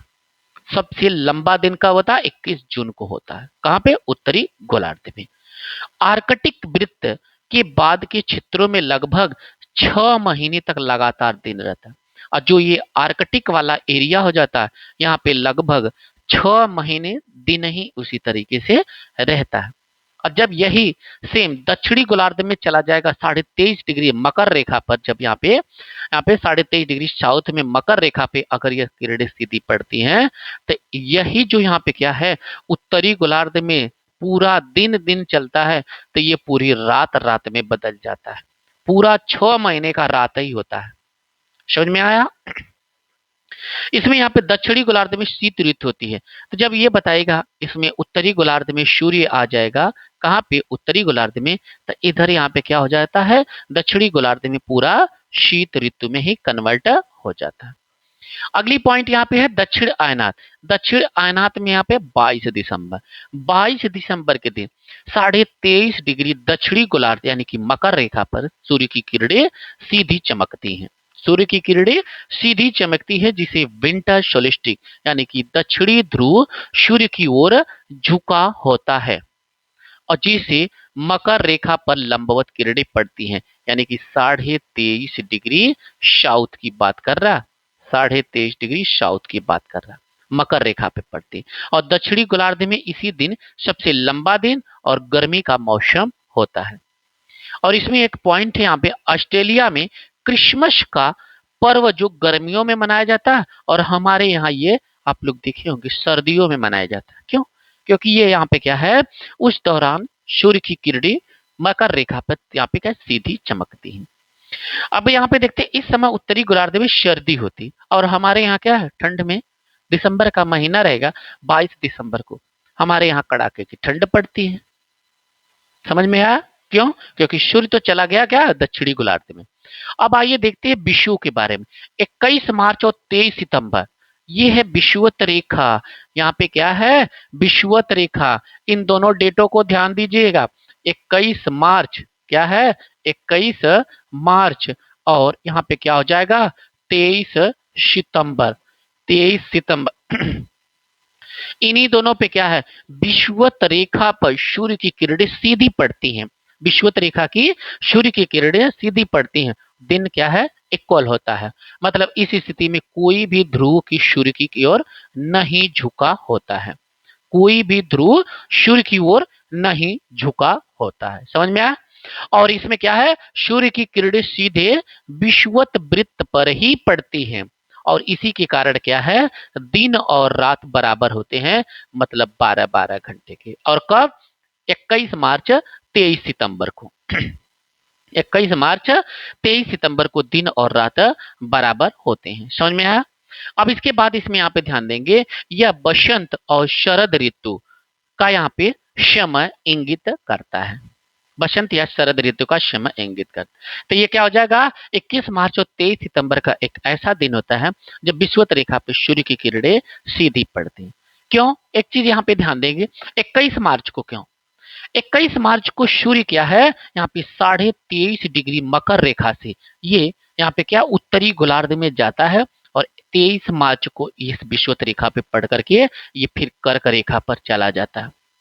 फिर उधर कर्क रेखा से लौटता है। कर्क रेखा से लौटते वक्त ये यहाँ पे क्या है, 23 सितंबर को 21 जून को तो कर्क रेखा पे चमक रहा था और सबसे बड़ा दिन था, वहीं से वो वापस होने लगा था। 21 जून से वापस होने लगता किधर, दक्षिणी गोलार्ध की तरफ, और आता है सितंबर में आते आते, और फिर ये यहाँ पे क्या हो जाता है, सितंबर में यहाँ पे लंबवत चमकता, फिर दक्षिणी गोलार्ध में चला जाता है। हो गया यहाँ पे क्लियर कॉन्सेप्ट है? चलिए अगला यहाँ पे देखते हैं, निष्कर्ष जीवन का आधार। मतलब इसमें यहाँ पे घूर्णन जो होता है दिन रात का चलता है, तापमान रीसेट करता है, परिक्रमण और झुकाव से ऋतुओं का चक्र, और यहाँ पे कृषि को नियंत्रित करता है, क्योंकि यही झुकाव 66.5 डिग्री से थोड़ा सा अलग होता है, जो जीवन संकट में पड़ जाता, क्योंकि यहाँ पे क्या हो जाता, पूरा का पूरा यहाँ पे अलग ही तरीके का मौसम हो जाता। पृथ्वी की गतियां हमारे अस्तित्व की अनिवार्य शर्त है, इसीलिए तो दिन रात होता, नहीं तो यहाँ पे क्या है, पूरी गर्मी पड़ती, 6 महीने पूरी साल गर्मी पड़ती। जब गर्मी पड़ती तो यहाँ पे क्या जीवन वास अनुकूल होता, और जहाँ पे ठंड अंधेरा रहता वहां पे ठंड पड़ती, बर्फ पड़ती, तभी भी अनुकूल नहीं है। अब आइए यहाँ पे देखते हैं अगली जो यहाँ पे टॉपिक है हमारा मानचित्रण का। मानचित्र में ध्यान देंगे, पृथ्वी का चित्रण और विज्ञान का घटक के बारे में अगली यहाँ पे टॉपिक दिया गया है। इसमें देखते हैं ग्रुप एक मानचित्र दिखा गया है। पृथ्वी पृथ्वी का सटीक 3D मॉडल महाद्वीपों और महासागरों के लिए एक आदर्श है, जिसमें गांव, शहर, नगरों और यहाँ पे राज्यों को दर्शाया जाता है। पृथ्वी चपटी कैसी है, इस बारे में पूरा का पूरा स्ट्रक्चर मानचित्रण में दर्शाया जाता है। अब यहाँ पे देखते हैं विरूपण में चुनौती क्या आती है, जैसे गोलाकार, ये मैप आप यहाँ पे बन गया है ऐसे, यहाँ पे बुक्स में भी हम लोग देखे हैं, लेकिन है तो क्या, यहाँ पे एक संतरे की तरह से है, जैसे छीलेंगे तो ये पूरा ऐसे नहीं, यहाँ पे फाके बोलते हैं ना, यहाँ पे एक कतरा, तो उसी तरीके से आपको दिखने लगता है। तो ये यहाँ पे क्या है, गोलाकार सतह जो 3D की तरह से चपटा 2D असंभव बनता है, यहाँ पे इस तरीके से क्या है बनाना असंभव है। जैसे संतरे के छिलकों को चपटा करने पर वह फटता या सिकुड़ता है, सेम यही कंडीशन से यहाँ पे तो पूरा विश्व है। आकार और दिशा दूरी कुछ विरूपण करना अनिवार्य हो जाता है। एटलस पे जो पैमाना बनता है वो क्या है, एक्चुअल का वो एक छोटा आकार दिया जाता है समझने के लिए, राइट। अब आइए यहाँ पे देखते हैं मानचित्रों के प्रकार। देखिए मानचित्रों का इससे भी क्वेश्चंस आता है। यहाँ पे क्या है, इससे भी क्वेश्चंस आ रहा है। अब तो काफी ज्यादा पूछता है, अगर आप टीचर की तैयारी करते हैं तो उसमें तो श्योर है, राइट। अब इसमें यहाँ पे देखते हैं मानचित्रण में इसमें 3 प्रकार का है। एक भौतिक होता है, भौतिक में ध्यान देंगे इसमें प्राकृतिक आकृति जैसे पर्वत, पठार, नदियां, महासागर ये सभी दिखाए जाते हैं। राजनीतिक जिसमें होता है मानव निर्मित सीमाएं जैसे देश हो गया, राज्य हो गया, शहर हो गया, किसका बॉर्डर कहाँ पे है, किसका बॉर्डर कहाँ पे है, ये सभी दिखाए जाते हैं, इसे पॉलिटिकल मैप बोलते हैं। एक होता है थीमेटिक होता है, जिसमें कंपनी दिखाई जाती है, वर्षा दिखाया जाता है, उद्योग दिखाया जाता है, ये सभी एरिया, सड़क, वन ये सभी दिखाया जाता है। इसी को बोलते हैं थीमेटिक। कई बार क्वेश्चन पूछ चुका है, थीमेटिक में हम क्या दिखाते हैं, वन हो गया, उद्योग हो गया, यहाँ पे कोई भी मिनरल्स हो गया, इन सभी चीजों को थीमेटिक माध्यम से दिखाते हैं। अब आइए देखते हैं मानचित्र के 3 घटक होना जरूरी है, दूरी, दिशा, प्रतीक। क्या, दूरी, दिशा और प्रतीक होना जरूरी है। पैमाने का सही यहाँ पे दूरी मापना, दिशा का भी उत्तर रेखा और दिक् सूचक होना, प्रतीक के लिए यहाँ पे कोई रूढ़ चिन्ह होना चाहिए। यहाँ पे हम कोई हरा चीज बना रहे हैं मतलब यहाँ पे क्या है, वन को इंगित करता है, ब्लू है मतलब पानी है। तो इस तरीके से यहाँ पे प्रतीक भी होना चाहिए। तो यहाँ पे सब ये दिया गया है। जैसे यहाँ पे कोई मंदिर है तो उसे मंदिर का आकार दीजिए। तो इस तरीके से दिया गया है। दूरी और पैमाना, जैसे सपोज दैट यहाँ पे 10 किलोमीटर की दूरी, तो दूरी के अनुसार से इस पैमाने पे एक छोटा आकार 2 सेंटीमीटर में कन्वर्ट कर लेते हैं तो छोटा हो जाएगा, बुक्स पे भी दिखाना आसान हो जाएगा। नहीं तो पूरे भारत को सोच लीजिए कि यहाँ पे 32, यहाँ पे 3 2 1 4 मतलब 32 14 लंबाई है। यहाँ पे जम्मू लद्दाख से लेकर के तमिलनाडु तक, और यहाँ पे गुजरात से लेकर के अरुणाचल प्रदेश तक। इसको यहाँ पे पॉसिबल कहाँ पे है चित्र दिखाना, इसलिए हम यहाँ पे क्या उन दूरियों को माप लेते हैं। जैसे 10 किलोमीटर को क्या है 2 सेंटीमीटर में कन्वर्ट कर लिए। क्या ये भी पे अगर चित्र बड़ा हो जाता है तो यहाँ पे 2 mm का बना देते और छोटा कर दीजिए। तो यहाँ पे एक्चुअल पैमाने को इसी को यहाँ पे बोलते हैं। पैमाने के प्रकार क्या होते हैं, जैसे छोटे पैमाने वाला मानचित्र, इसमें बड़े क्षेत्रफल महाद्वीपों देशों को 5 सेंटीमीटर बराबर 500 किलोमीटर मान लिया जाता है। यहाँ पे क्या है 5 सेंटीमीटर का चित्र बना देंगे और वो 5 सेंटीमीटर को इवेल्युएट कर देंगे, राइट। इसी तरीके से आप लोग जब देखे होंगे, यहाँ पे जब कोई मैप आप देखेंगे तो उसमें एक पैमाना बना रहता है, उसी में यहाँ पे ऐसे ही गोल का बना देते हैं। बड़े पैमाने में 5 सेंटीमीटर बराबर 500 मीटर ले लेते हैं। तो यहाँ पे क्या है बड़ा पैमाना ये हो जाता। अगले इसमें यहाँ पे देखते हैं दिशा का ज्ञान कैसे करते हैं। ये दिक् सूचक है, हर मोबाइल में दिक् सूचक होता है। कभी भी आप दिशा भ्रम हो जाते दिक् सूचक खोलते हैं तो दिक् सूचक हमेशा इसी नॉर्थ को इंगित करता है, इसी उत्तर दिशा को इंगित करता है। जब उत्तर को हो जाएगा तो यहाँ पे क्या है 90 डिग्री घूमेंगे तो आप ईस्ट हो जाएगा, और 90 डिग्री अगर बाएं घूमेंगे, 90 डिग्री बाएं घूमेंगे तो आप वेस्ट, और इसके ठीक पीछे तो यहाँ पे क्या हो जाएगा साउथ हो जाएगा। इतना तो यहाँ पे है। उत्तर रेखा मानचित्र के ऊपर दाएं कोने में ऊ लिख दीजिए, प्रधान दिग्बिंदु उत्तर दक्षिण दिशा। यही सेम यहाँ पे हमने जो आपको समझाया वही यहाँ पे बताया गया। अगली पॉइंट है दिक् सूचक। दिक् सूचक यही है, हमेशा नॉर्थ को इंगित करता है।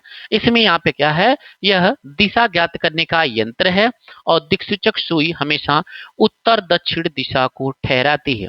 यहाँ पे क्या है, यह उत्तर दिशा को, और इसका पिछला वाला हिस्सा हमेशा साउथ को इंगित करता है, मतलब दक्षिण को इंगित करता है। पृथ्वी की चुंबकीय क्षेत्र के कारण यह सुई क्या है संरेखित हो जाती है, दोनों ध्रुव को इंगित करने लगता है, राइट। अगला यहाँ पे देखते हैं प्रतीक और रूढ़ चिन्ह क्या है। कुछ यहाँ पे रूढ़ चिन्ह है, जैसे ये यहाँ पे क्या है गिरजाघर, पोस्ट ऑफिस, यहाँ पे क्या है ये पोस्ट ऑफिस टाइप से बना है, पोस्ट ऑफिस हो जाएगा। ये यहाँ पे नदी है तो इस तरीके से इंगित कर देते हैं। ये रेल की पटरी है तो पूरा रेल की पटरी बनाना पॉसिबल नहीं है, तो इस तरीके से बना दिया जाता है।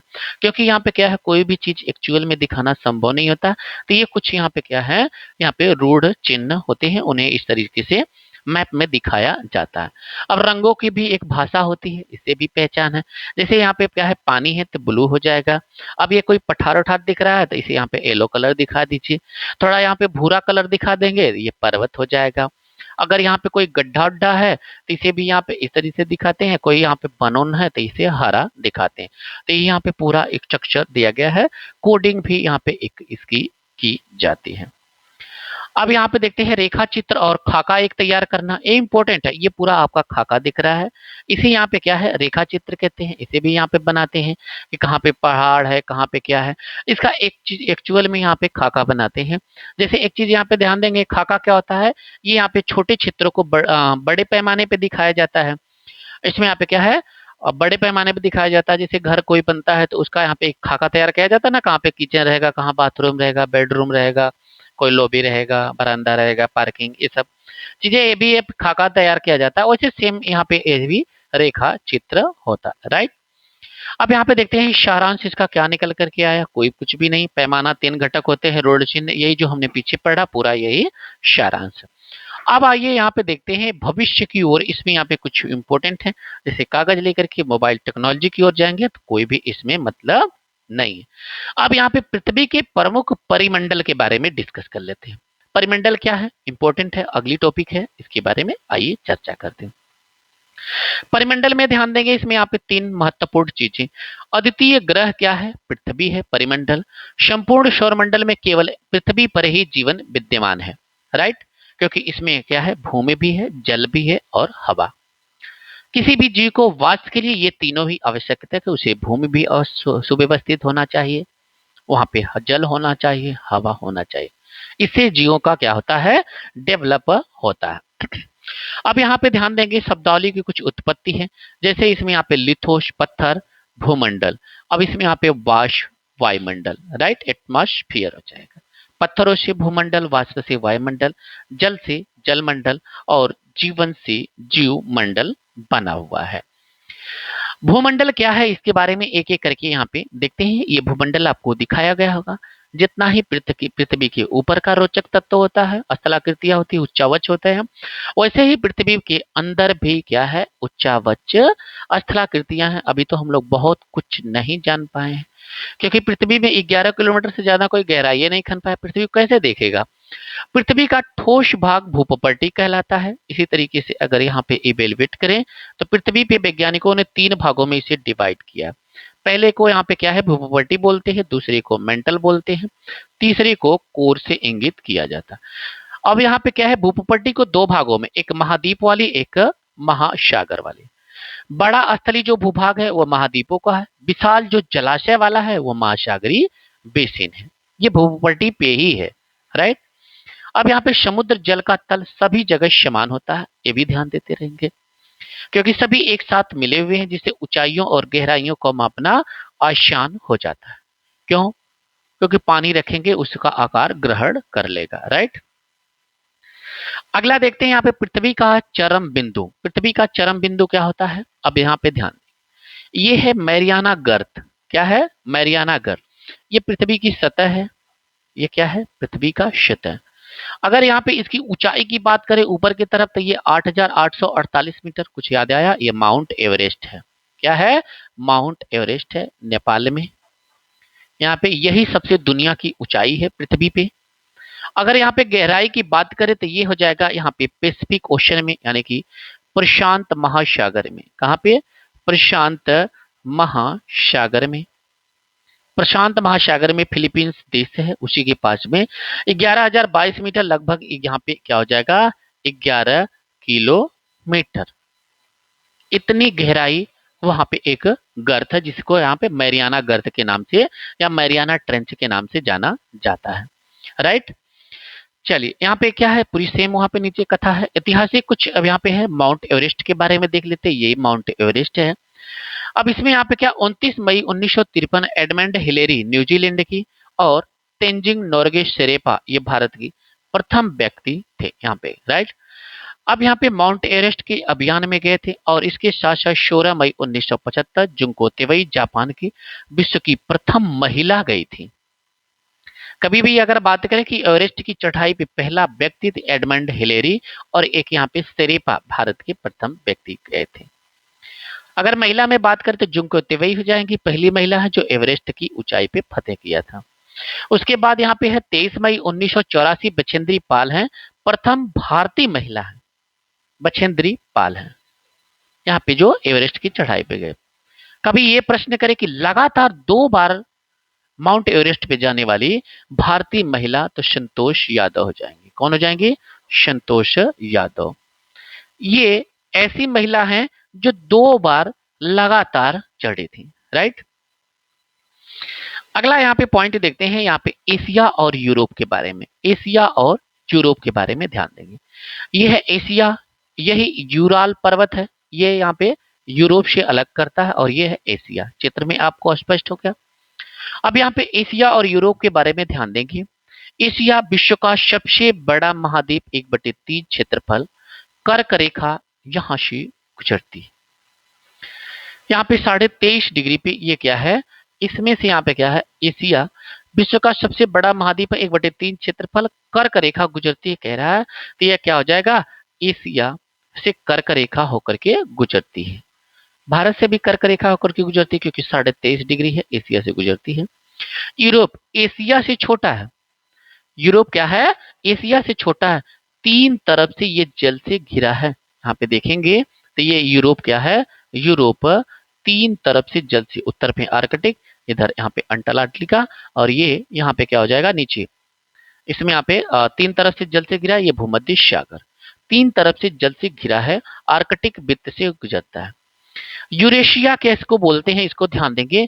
यूरोप और एशिया यूराल पर्वत द्वारा अलग होता है, तो यही यहाँ पे क्या है, यूराल पर्वत था, ध्यान देंगे ये यूराल पर्वत है, इसी से अलग होता है।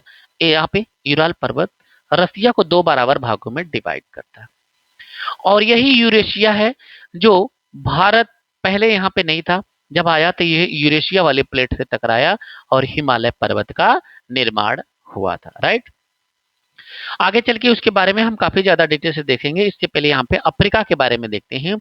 अफ्रीका महाद्वीप विश्व का दूसरा सबसे बड़ा महाद्वीप है, इसी को अंध महाद्वीप कहा जाता है। इसकी विशिष्टता क्या है, कर्क, विषुवत और मकर, ये तीनों रेखाएं यहाँ से होकर के गुजरती हैं।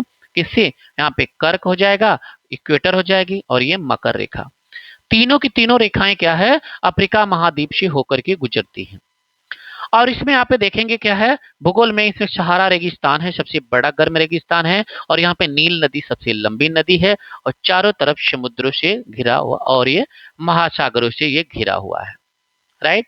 और इसमें यहाँ पे ध्यान देंगे, ये मेडागास्कर है, ये भी क्या है, उत्तर की तरफ जा रहा है, और इसमें यहाँ पे क्या है, इवेल्युएट किया जा रहा है कि ये आगे चल करके आने वाले यहाँ पे कई 100 वर्षों के बाद ये भारत से जाकर के टकराएगा, जैसे श्रीलंका भारत से जा रहा है, राइट।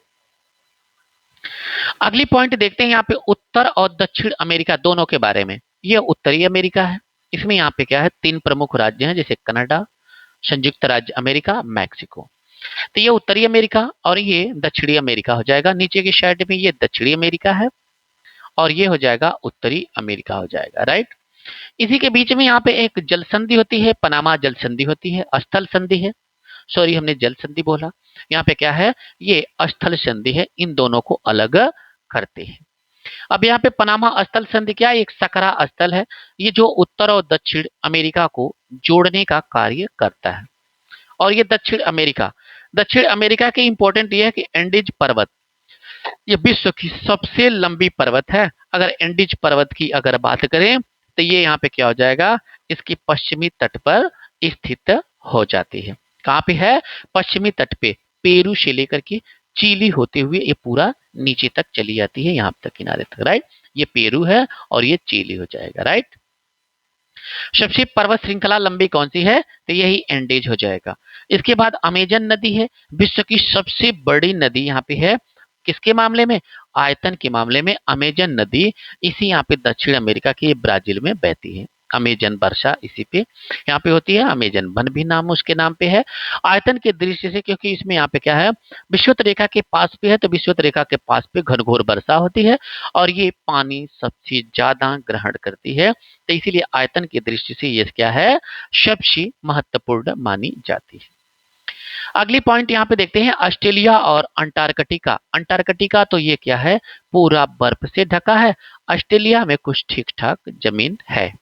अब आइए देखते हैं अंटार्कटिका, ऑस्ट्रेलिया। ऑस्ट्रेलिया क्या है, सबसे छोटा द्वीपीय महाद्वीप है, राइट, यहाँ पे। और अंटार्कटिका दक्षिणी ध्रुव केंद्र में स्थित, हमेशा बर्फ की मोटी परतों से ढका हुआ रहता है। मानव का निवास नहीं है, केवल यहाँ पे शोध केंद्र है। केवल क्या है, पूरी दुनिया की यहाँ पे शोध केंद्र है। भारत के भी कुछ शोध केंद्र हैं, जैसे मैत्री हो गया, दक्षिणी गंगा हो गया, इसी तरीके से यहाँ पे भी भारत के भी यहाँ पे क्या है, कुछ शोध केंद्र हैं, राइट। अगली पॉइंट देखते हैं इसमें, स्थल मंडल। स्थल मंडल यहाँ पे क्या है, नीला ग्रह या जल संकट।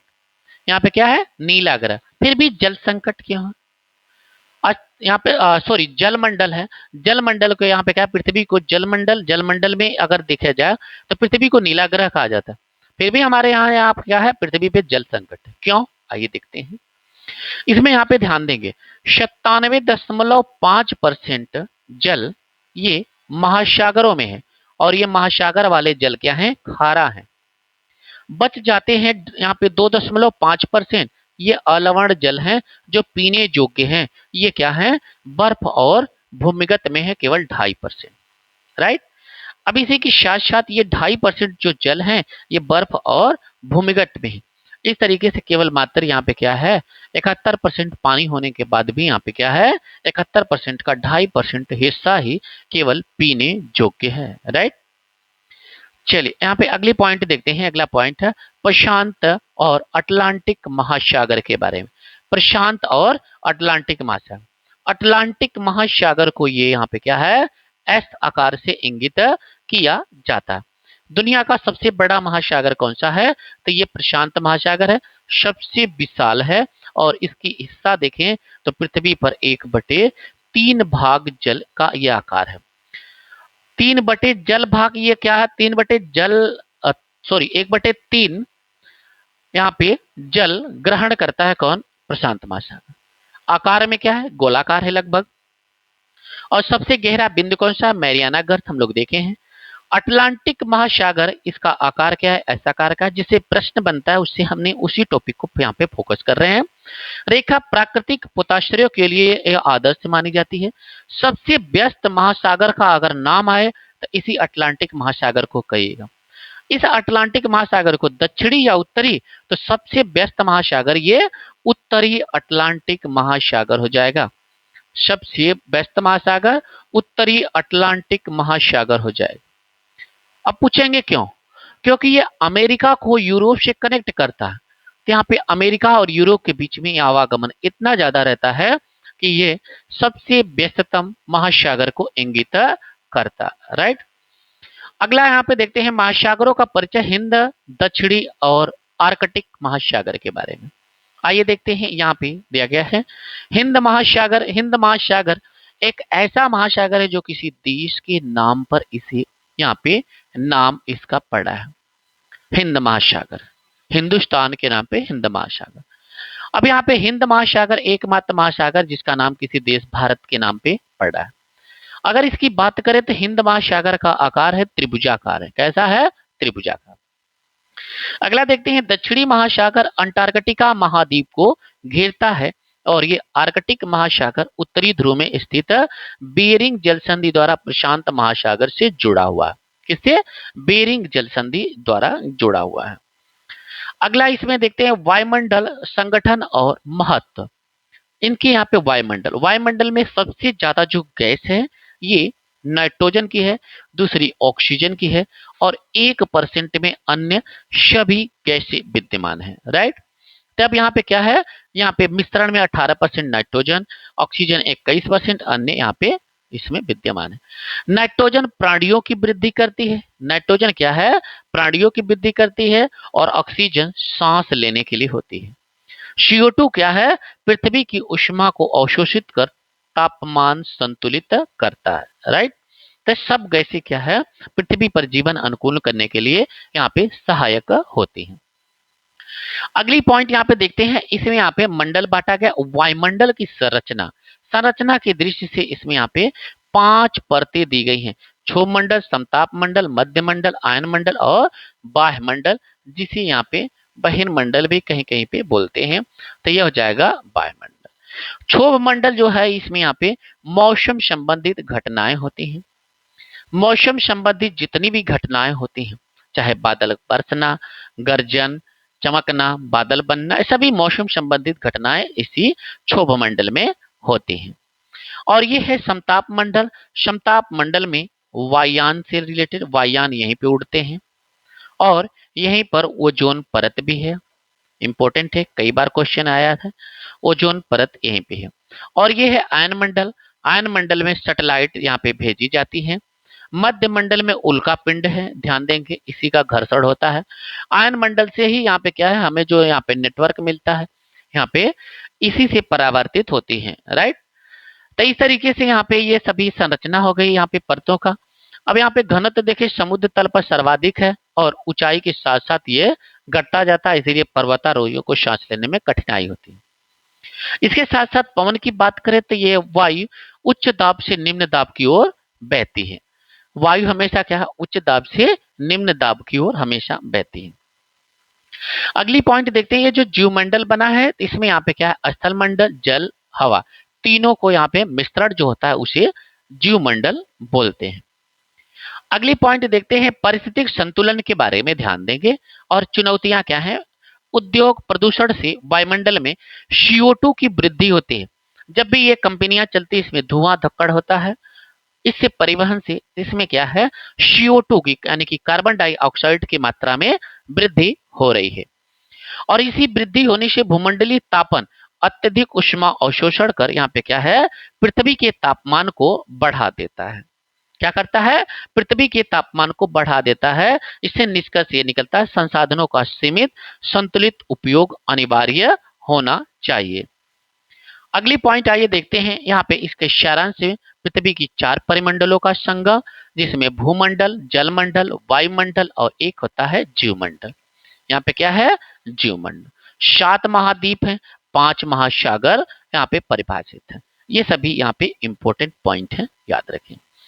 अगली अध्याय यहाँ पे है क्लास 6 की, पृथ्वी के प्रमुख स्थल रूप के बारे में, राइट। अब यहाँ पे क्या है, पृथ्वी एक गतिशील यहाँ पे क्या है, प्रणाली। अगली यहाँ पे टॉपिक क्या है, अब इसमें यहाँ पे ध्यान देंगे इसकी आंतरिक प्रक्रिया। ये देखिए ज्वालामुखी का दहन हो रहा है, आंतरिक ये प्रक्रिया है। जितना ही रोचक ऊपर है उतना ही पृथ्वी के अंदर भी है। और बाह्य प्रक्रिया, बाह्य प्रक्रिया में यहाँ पे भी यहाँ पे क्या है, घर्षण हो रहा है। अब इसमें यहाँ पे देखते हैं, जैसे कह रहा है कि पृथ्वी स्थिर नहीं है, इसके अंदर और बाहर लगातार गतियां हो रही हैं। ऊपर भी होती है, हमें दिखता है, अंदर वैज्ञानिक बताते हैं। तो इसमें यहाँ पे आंतरिक प्रक्रिया क्या होती है कि पृथ्वी की सतह पर कहीं पे भी यहाँ पे उठना तो कहीं पे धंसना, ये आंतरिक प्रक्रिया है। बाह्य में क्या होता है, भूमि लगातार बनना और टूटना, मतलब अपर्दन और अपक्षरण होता रहता है। ये यहाँ पे क्या है, बाह्य प्रक्रिया होती है। इसके बाद देखते हैं यहाँ पे पृथ्वी की शिल्पकार, यहाँ पे क्या है, तो पृथ्वी का शिल्पकार है अपर्दन। और कहीं पे जब अपर्दन होगा तो जहां पे निक्षेपित होता है वहां पे निक्षेपण बोलते हैं। अपर्दन और निक्षेपण, कहीं से अगर कटेगा तो कहीं पे तो स्थिर होगा ही, राइट। तो इसे यहाँ पे अपर्दन और निक्षेपण बोलते हैं। तो यहाँ पे अपर्दन को इरोजन, सतह को घिस करके नीचा होना, रेगमाल या सैंड पेपर से घिसना, ये सभी यहाँ पे क्या है, अपर्दन। निक्षेपण वो घिसी हुई मलबा जो होता है कहीं पे जहाँ पे जमा होता है उसी को यहाँ पे निक्षेपण बोलते हैं, राइट। अब यहाँ पे देखते हैं जमा हुआ फ्रीजिंग पॉइंट के बारे में। बर्फ यहाँ पे क्या है, पहाड़ों पे बर्फ जम जाती है, क्यों। पर्वत, परिभाषा सतह की प्राकृतिक ऊंचाई 600 मीटर से अधिक जो है या खड़ी ढाल, उसे क्या है, पर्वत बोलते हैं। आकार कैसा होता है, चौड़ा होता है आधार। यहाँ पे देखते होंगे आधार क्या है, नीचे की तरफ चौड़ा है और ऊपर की तरफ क्या है, पतला है, शीर्ष चोटी में कन्वर्ट है। जलवायु क्या है, ऊंचाई के साथ साथ तापमान ऊपर जाने पर क्या है, गिरावट आती है। तापमान जब गिरावट होता है तो यहाँ पे संघनन होता है, बर्फ जम जाती है, राइट। इसमें क्या है, बर्फ जम जाती है और उसी के पिघलने से हिमानी निकलती है। नदी वही पिघलता है तो हिमानी नदियों की उत्पत्ति होती है। जैसे गंगा क्या है, ये भी गोखुर झील से निकल के आई है ना, तो ये भी क्या है, बर्फ पिघल रही है तो वही पानी हमेशा बहता रहता है, राइट। इसके बाद देखते हैं यहाँ पे अगली पॉइंट, क्या एवरेस्ट सबसे ऊंचा है? बिल्कुल ऊंचा है, 8,848 मीटर है, पृथ्वी पे ये सबसे ऊंचा हुआ है, राइट। अब यहाँ पे एक चीज इसमें देखते हैं, मोनाकी पर्वत। मोनाकी पर्वत हवाई द्वीप पर है, प्रशांत महासागर की सतह के नीचे से है। अगर यहाँ पे ध्यान देंगे तो ये हवाई द्वीप पे है। अब इसकी अगर समुद्र के अंदर से बात करें अगर, तो ये समुद्र के अंदर से अगर यहाँ पे जिक्र करें तो ये समुद्र के बाहर भी ऐसे दिखता है। और इसकी यहाँ पे वैज्ञानिकों ने अगर देखा तो ये समुद्र के अंदर से इसकी ऊंचाई कितनी है, 10,205 मीटर। तो ये क्या है, एवरेस्ट से भी ऊंचा है। तो ये यहाँ पे नाम याद रखेंगे, ये महासागर में स्थित है, राइट। तो ये पानी से होकर के आया है और ये स्थल पे है। इसका नाम है मोनाकी पर्वत, हवाई द्वीप पे प्रशांत महासागर के निचली सतह से होकर के आया है। कुल ऊंचाई यहाँ पे दिया गया है, राइट। अगला देखते हैं बलित पर्वत क्या होता है। पृथ्वी की सिलवटे जिसे कहते हैं बलित पर्वत। बलित पर्वत में ध्यान देंगे, पृथ्वी की पपड़ी पे जब दबाव पड़ता है, सिकुड़न होता है, तो कोई चीज पे इसमें यहाँ पे क्या है, दो प्लेटें हैं, राइट। अगर दो प्लेटें हैं, इन दोनों प्लेटों में क्या है, अगर इस पे यहाँ पे एक दूसरे से दबाव पड़ेगा, ऐसे दबाव पड़ेगा तो ये फोल्ड होकर के ऊपर उठती चली जाती है। तो यही यहाँ पे इसे बोलते हैं बलित पर्वत बोलते हैं। जैसे हिमालय, अल्पस, ये सभी नवीन बलित पर्वत हैं, ऊबड़ खाबड़ हैं। आज भी इनका उत्थान जारी है, मतलब आज भी ये बढ़ रहे हैं। अरावली क्या है, अरावली विश्व की सबसे पुरानी बलित पर्वत है। अब ये क्या है, अवशिष्ट हो गई है। इसका कारण क्या है, अपरदन। अपरदन के कारण ये अवशिष्ट हो गई है, राजस्थान में स्थित है मुख्य रूप से, राइट। अगली यहाँ पे पॉइंट में आते हैं, तो यहाँ पे बृहस्पति और ज्वालामुखी पर्वत क्या होता है। बृहस्पति के बारे में देखें तो ये उत्खंड, खरोष्ट और ये द्रोणिका। जब दो पर्वतों के बीच में क्या है, निचला हिस्सा वैसा ही रहे और साइड साइड के दोनों क्या है, यहाँ पे साइड साइड के जो है ये अगर उठ जाते हैं तो इन्हें यहाँ पे क्या है, बृहस्पति पर्वत बोला जाता है, जिसे यहाँ पे क्या है, रेन वैली बोला जाता है, बृहस्पति पर्वत हो जाता है, राइट। अब इसमें यहाँ पे ध्यान देंगे, इसके होने का कारण क्या है, जैसे ज्वालामुखी, कभी कभी ये क्या है, बीच का हिस्सा उठ जाता है। इसी तरीके से ज्वालामुखी मैग्मा जब अंदर रहता है और इसके बाद जब बाहर आता है तो लावा के रूप में आता है, और आकर के जब ये ठंडा होता है तो साइड से जमा चला जाता है। ये भी यहाँ पे है, आगे चल करके हम लोग पूरा ज्वालामुखी यहाँ पे भूकंप दोनों के बारे में अध्ययन करेंगे, राइट। यहाँ पे एक खाका तैयार किया जा रहा है, पर्वत जल और जीवन की स्रोत। ये क्लास 6 की एनसीईआरटी है, बहुत ज्यादा इसमें डिटेल्स बच्चों को पढ़ाने के लिए है। यहाँ पे क्या है, बेस कंप्लीट किया जाता है, तो इस तरीके से यहाँ पे कुछ फैक्ट ही है, लेकिन एक यहाँ पे खाका तैयार कर दे रहे हैं। जल और जीवन की स्रोत, जल का संग्रह कार्य नदियों का मुख्य स्रोत हिमानियों द्वारा होता है। यहाँ पे क्या है, हिमानियों द्वारा इसका यहाँ पे स्रोत बनता है। उपयोग जैसे सिंचाई, पनबिजली उत्पादन, वेदिका कृषि होती है। इसके बाद देखते हैं यहाँ पे जैव विविधता, विविध वनस्पति और जीव जंतु पर्यटन का मुख्य इसमें यहाँ पे केंद्र होता है। समझ में आया? चलिए अगले यहाँ पे देखते हैं पठार क्या होता है। पठार जैसी मेज जैसी जो भूमि है आपको दिख रही है, यहाँ पे मेज जैसी भूमि दिख रही है ना, यहाँ पे यही आपको क्या है, पठार होता है। ये क्या है, यहाँ पे आसपास के क्षेत्र की ऊपर उठी हुई और ऊपर से ये सपाट भूमि को यह क्या है, पठार बोलते हैं। इसके किनारे खड़े ढाल वाले होते हैं, ऊंचाई कुछ मीटर से हजारों मीटर में भी हो सकती है। तिब्बत का पठार ये दुनिया का सबसे ऊंचा पठार है, 4,000 से लेकर के 6,000 ऊंचाई तक का होता है। इसे पामर यहाँ पर पठार बोलते हैं, या इसे क्या है, दुनिया की छत भी बोलते हैं। क्या है, इसे दुनिया की छत से भी इंगित किया जाता है। आइए अगले पॉइंट देखते हैं, पठार में खनिजों का खजाना कहा जाता है। इन पठारों को क्या है, छोटा जिसे नागपुर को पठार यहाँ पे दिया गया है, इसे यहाँ पे क्या है, यहाँ पे भारत का रूर प्रदेश भी बोला जाता है। इसमें लोहा, मैग्नीज जितने भी मिनरल मिलते हैं यहीं पे मिलते हैं। क्यों? क्योंकि इन पठारों का जो निर्माण हुआ था यहाँ पे बहुत वर्षों पहले ज्वालामुखी से हुआ है। ज्वालामुखी अंदर क्या है, पूरा निकिल फेरस से भरा है, वही क्या निकल करके ज्वालामुखी बाहर आकर के परतों पे भूपट्टी पे जमा हो गया है। और आज इसमें क्या है, ये पठार खनिज मिनरल की दृष्टि से काफी अच्छे माने जाते हैं। तो इसी तरीके से खनिज प्रचुरता में होते हैं। छोटा नागपुर पठार इसमें यहाँ पे होता है। तो अफ्रीका में सोना और हीरा होता है। काली मिट्टी, इसी से मिट्टियों का भी निर्माण होता है जो यहाँ पे कपास की खेती के लिए उपयोग की जाती है। और जलप्रपात भी इससे यहाँ पे क्या है, ठोस होता है, तो इसे जलप्रपात भी गिरते हैं। तो यहाँ पे जैसे हुंडरू, जोकर, सप्पा, ये सभी जलप्रपात आप देखे होंगे तो साउथ में ही है, क्योंकि वही क्या है, पूरा पठार निर्मित है। राइट। अगली पॉइंट देखते हैं। इसमें यहाँ पे मैदान नदियों के उपहार कहा जाता है। ये क्या है, मैदानी भाग। आज का जो मैदानी भाग है, जब भारत अफ्रीका से टूट करके अलग हुआ और आकर के इसमें यहाँ पे यूरेशिया से टकराया, उस दौरान ये मैदानी वाला भाग नहीं था। आज का जो हम लोग ये हिस्सा है उत्तर का विशाल मैदान, कभी 1.5 किलोमीटर नीचे हुआ करता था। आज इसमें 1.5 किलोमीटर लगभग अवसाद से जमा हो गया है। राइट। तो इस तरीके से यहाँ पे देखें तो समतल भूमि के विस्तृत भाग समुद्र तल से 200 मीटर से कम है। निर्माण नदियों द्वारा पहाड़ों से लाए गए पत्थर, बालू पत्थर, सिल्ट, गाद से निक्षेपण हुआ। इन सभी गादों का क्या है, अवसादों का निक्षेपण हुआ है। इसी से इसका मैदानी भाग हो गया और इसीलिए ये क्या है, जल और मिट्टी का इससे निर्माण होता है। अब यहाँ पे देखते हैं मैदान में सभ्यताओं का पालना बोला जाता है। अब यहाँ पे जहाँ पे मैदान होगा वहीं पे लोग वास होगा और यहाँ पे लोग बसते चले। सबसे पहले अगर देखा जाए तो राजस्थान के साइड से यहाँ पे क्या है, मैदानी भाग मिला। तो राजस्थान में हड़प्पा, मोहनजोदड़ो, ये सभी पुराने जो भारत में अगर वास मिलता है तो वहीं पे इसका साक्ष्य मिलता है। तो इसी तरीके से यहाँ पे जैसे जैसे ये समतल होती गई है वैसे वैसे यहाँ पे लोगों का वास होता गया। स्थल रूप में जीवन शैली बहुत ही अच्छी होती है, सब कुछ होता है, खेती बाड़ी भी मिल जाती है। इससे ये लोग पहाड़ों पे थोड़ा सा कठिनाई होता है, ना शुद्ध से खेती, ना घर बना पाते हैं और ना ही जल की सुविधा होती है, ना वाहन की सुविधा होती है। यानी कि उसे इंडस्ट्रियल डेवलपमेंट में कन्वर्ट करना बहुत ही कठिन होता है। कभी भी भूस्खलन हो सकता है, भूकंप की प्रोबेबिलिटी बहुत ज्यादा होती है। इस तरीके से अकॉर्डिंग टू समतल मैदान से लेकर के पहाड़ों पे जीवन कठिन होता है। राइट। तो यहाँ पे देखते हैं अगला, यहाँ पे टॉपिक क्या है, हमारा कर्तव्य क्या है, पृथ्वी का संरक्षण।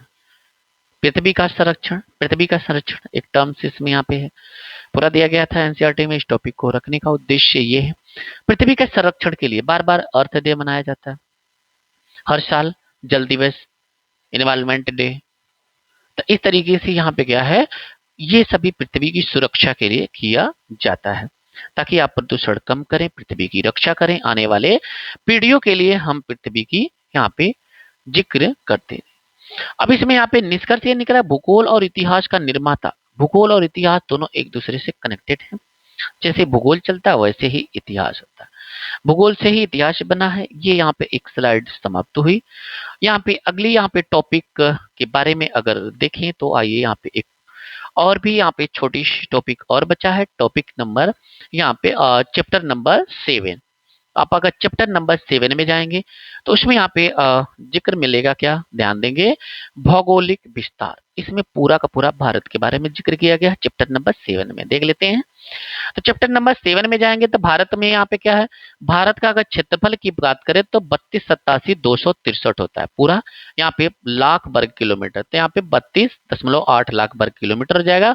लेकिन अगर एक्यूरेट की अगर बात किया जाए तो इसका क्षेत्रफल कितना होता है, 32,87,263 वर्ग किलोमीटर में होता है। किसमें, वर्ग किलोमीटर में हो जाएगा।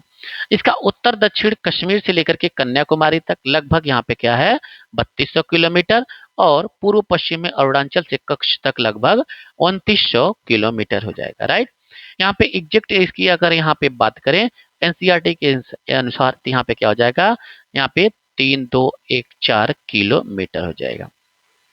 ये क्या है, उत्तर से दक्षिणी में इसकी लंबाई यहाँ पे 32-14 किलोमीटर, और यहाँ पे पश्चिम से ये पूर्व तक की ये जो लंबाई है, ये यहाँ पे क्या हो जाएगा, 29-33 किलोमीटर हो जाएगा। राइट। जनसंख्या इसकी यहाँ पे कितनी है, 2011 की जनगणना के अनुसार 120 करोड़, लेकिन वर्तमान में 140 लगभग हो गई है। राइट। अगली अगर यहाँ पे बात करें तो भारत की स्थिति ये कर्क रेखा है, कर्क रेखा पर ही है। 23.5 डिग्री में भारत को दो भागों में डिवाइड करती है कर्क रेखा। राइट। अब इसी के साथ साथ देखिए यहाँ पे ध्यान देंगे उत्तरी गोलार्ध, इसी को यहाँ पे क्या 23.5 डिग्री में जब डिवाइड कर देती है तो भारत क्या है, ऊपरी हिस्सा उत्तरी गोलार्ध में, दक्षिणी हिस्सा 23.5 डिग्री के मध्य से ही कर्क रेखा गुजरती है। कर्क रेखा भारत के 8 राज्यों से होकर के गुजरती है, ये भी ध्यान देंगे। 8 राज्यों का आगे चल के जिक्र करेंगे।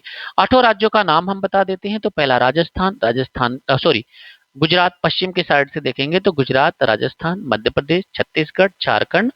इसके बाद आ जाता है पश्चिम बंगाल, 2 पूर्वोत्तर के राज्य हैं, त्रिपुरा और मिजोरम आते हैं। राइट, चलिए, तो इसमें यहाँ पे अक्षांशीय विस्तार की बात करें तो अक्षांशीय विस्तार यहाँ पे है 8 डिग्री 4 मिनट नॉर्थ से लेकर के 37 डिग्री 6 मिनट नॉर्थ तक।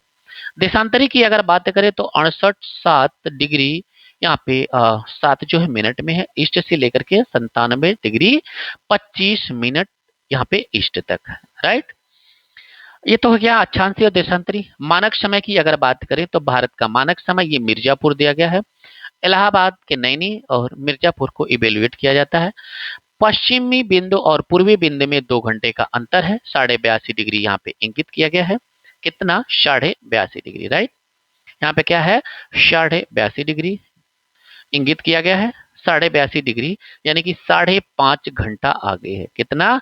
यहाँ पे क्या हो जाएगा, 5.5 घंटा ये आगे हो जाएगा। राइट, अब यहाँ पे समय अंतराल पूर्व और पश्चिम में समय अंतराल 2 घंटे का है, मतलब यहाँ पे 30 डिग्री देशांतर का अंतर हो जाएगा।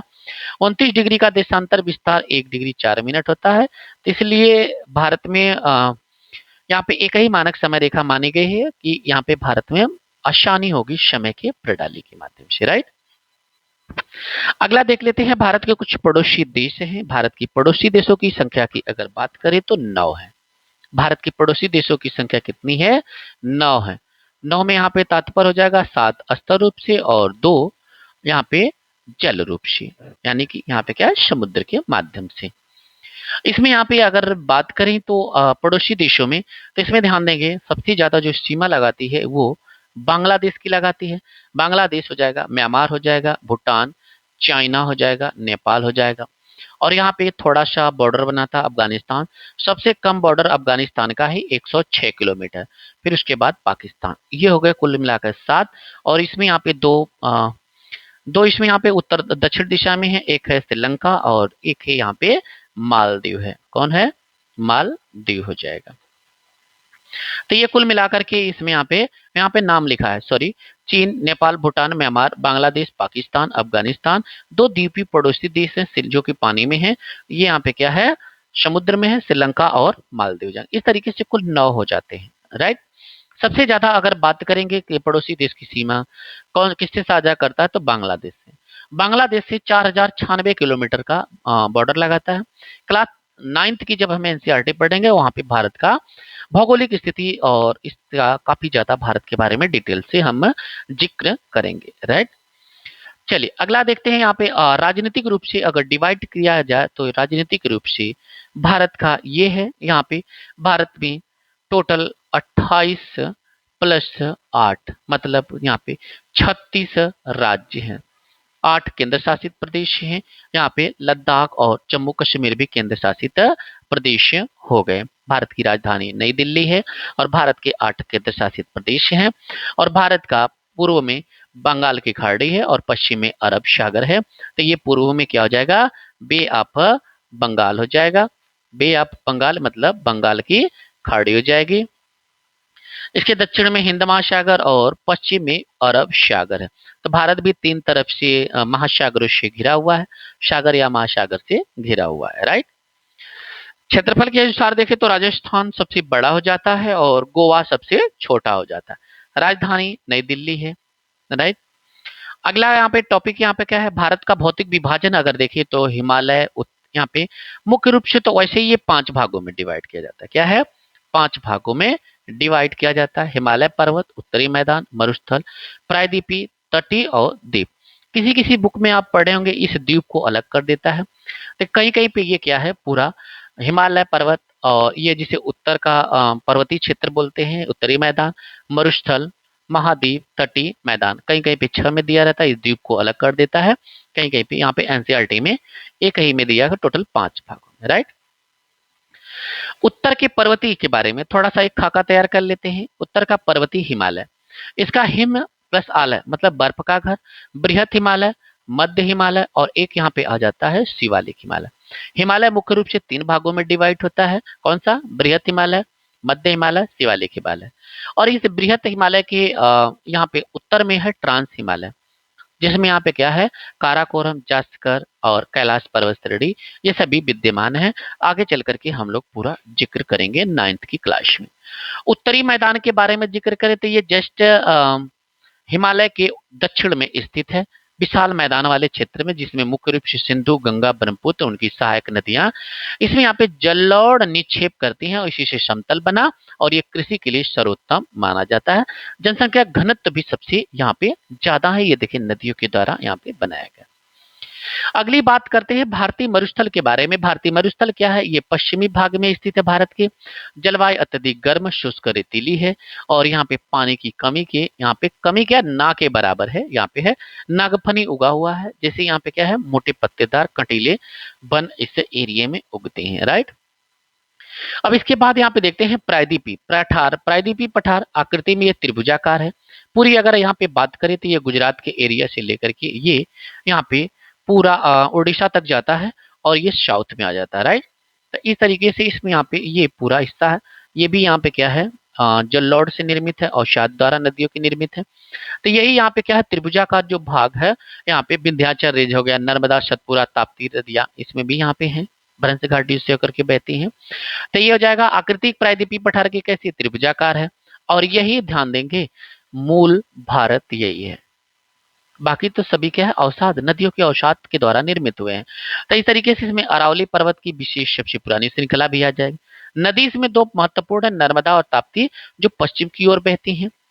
और ध्यान देंगे ये बार बार क्वेश्चन पूछा गया, संसाधन की दृष्टि से बहुत ही प्रचुर ये एरिया, क्योंकि ये ज्वालामुखी से पूरा निर्मित है। इसकी भूप्रॉपर्टी क्या है, पूरा ज्वालामुखी से ही निर्मित होती है। तो इस तरीके से सोना, चांदी, हीरा, मोती सब कुछ इसमें पाया जाता है। 2 चीज ध्यान देंगे, एक है पश्चिमी और एक है पूर्वी घाट। पश्चिमी घाट यहाँ पे क्या है, अरब सागर की तरफ है। ये पश्चिमी कॉन्टिनेंट जो होता है ये अरब सागर की तरफ है, और ये पूर्वी घाट जो है ये बंगाल की खाड़ी की तरफ है।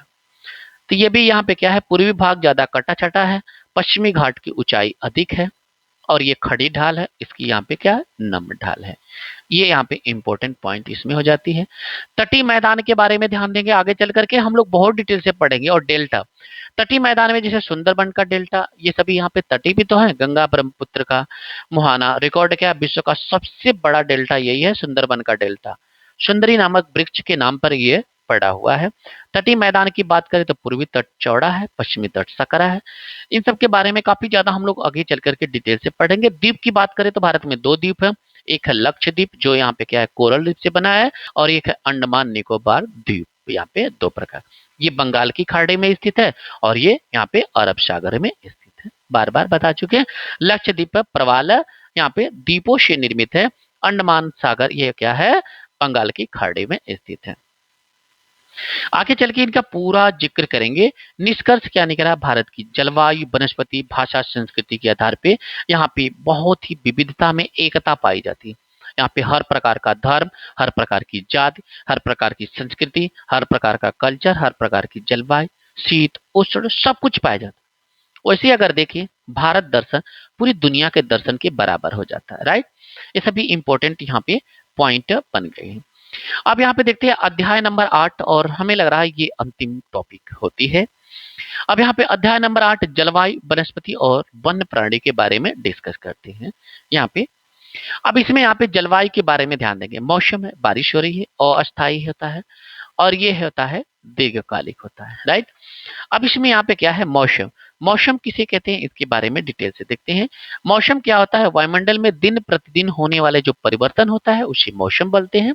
यहाँ पे क्या है, मौसम, ये हमेशा बदलता रहता है। जलवायु जो होती है लगभग 30 वर्षों से अधिक जो भी कंडीशन होती है उसी को ही यहाँ पे क्या है, यहाँ पे जलवायु बोला जाता है। जो भी कंडीशन यहाँ पे होती है जलवायु बोलते हैं। जैसे ये है, निश्चित हो गया है कि नहीं जून में वर्षा होगी तो होगी, इसे जलवायु बोलते हैं। जलवायु आने वाली है, जलवायु मानसून आने वाला। भारत की पहचान की अगर बात करें तो ये मानसूनी जलवायु, क्योंकि मानसून पे ही पूरी डिपेंडेंसी होती है। भारत कैसा है, मानसूनी जलवायु। यहाँ पे मानसून लिखा है तो भारत का पूरा मानसूनी जलवायु है। शब्द की बात करें तो ये मानसून जो शब्द है ये अरबी भाषा का शब्द है, मौसम से बना है। क्या है? मौसम से बना हुआ है। अर्थ क्या होता है? पौनों की दिशा में मौसम का बदलना हो जाता है। मौसम का भारत की कृषि और अर्थव्यवस्था पूरी की पूरी क्या है? बारिश पर निर्भर करती है। और भारत को जो वर्षा मिलती है वो दक्षिण पश्चिम मानसून से होती है, जो कि वर्तमान में वर्षा हो रही है। इसके साथ साथ लौटते हुए मानसून से भी होती है और पश्चिमी विक्षोभ से भी शीत ऋतु में वर्षा होती है। राइट।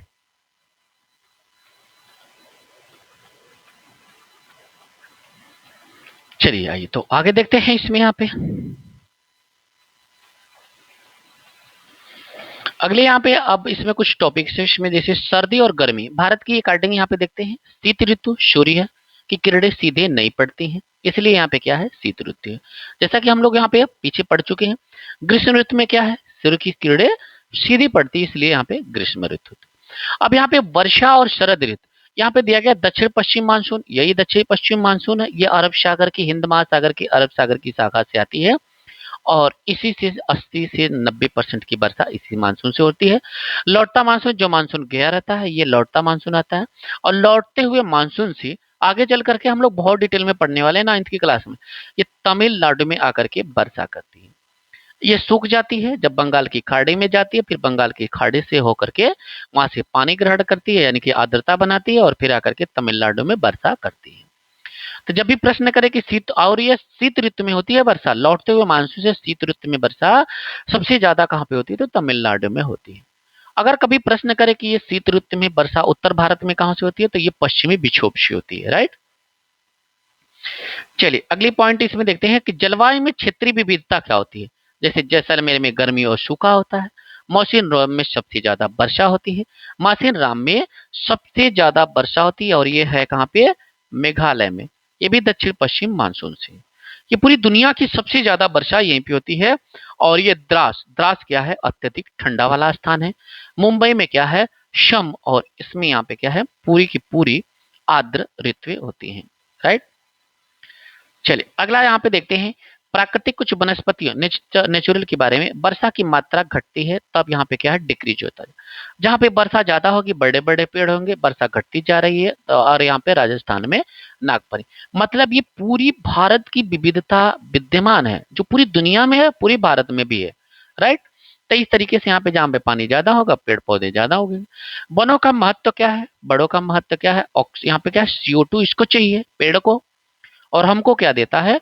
ऑक्सीजन देता है।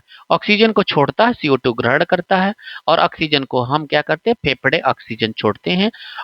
इसके फेफड़े ऑक्सीजन छोड़ते हैं, कार्बन डाइऑक्साइड को सोखते हैं। किसके? पेड़ की बात हो रहा है। और हमें क्या चाहिए? ऑक्सीजन चाहिए। हमारे फेफड़े क्या करते हैं? ऑक्सीजन को ग्रहण करते हैं, CO2 को छोड़ते हैं। पेड़ को CO2 चाहिए, ऑक्सीजन छोड़ता रहता है।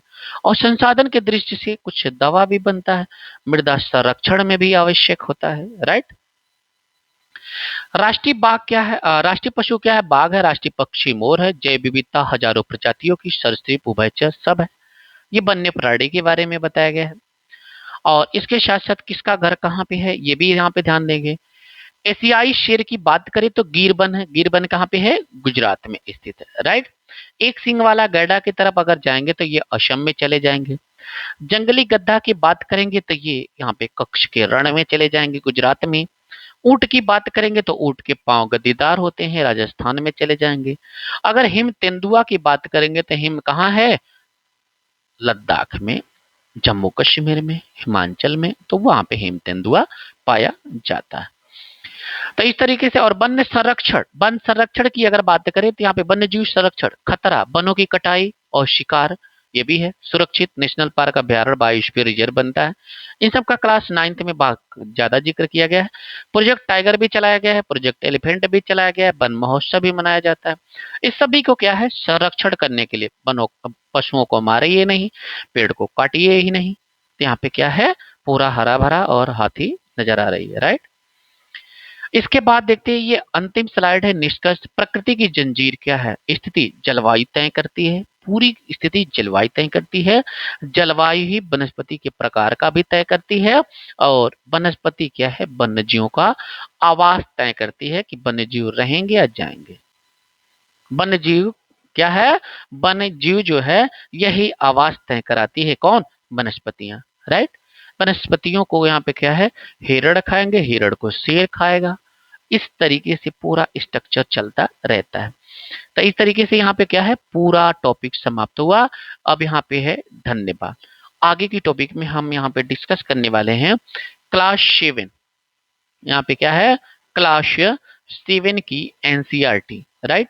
तो क्लास 7 की भी एनसीईआरटी एक वन शॉट रिवीजन में कराया जाएगा। तो आप लोग इस क्लास को देखते रहे। इसकी पीडीएफ प्राप्त करने के लिए हमारा टेलीग्राम चैनल है जीएस विथ जीत सर, क्या है, जीएस विथ जीत सर। और इसका लिंक जो है आपको इस वीडियो को कमेंट बॉक्स और डिस्क्रिप्शन दोनों में मिल जाएगा।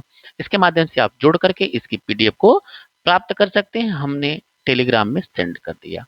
आपको ये क्लास कैसी लगी, क्लास 6 की, आप लोग कमेंट बॉक्स में कमेंट जरूर दीजिएगा। अगर आप कुछ सुझाव देना चाहते हैं तभी भी कमेंट बॉक्स में कमेंट जरूर करिएगा। इसी तरीके से हम पूरा सब्जेक्ट खत्म करेंगे। पूरा सब्जेक्ट यानी कि ज्योग्राफी कंप्लीट करेंगे। ज्योग्राफी के साथ साथ हम हिस्ट्री, पॉलिटी, इकोनॉमी, पूरा का पूरा एनसीईआरटी समाप्त करेंगे। आज के लिए इतना ही। वीडियो देखने के लिए धन्यवाद। आपका दिन शुभ हो।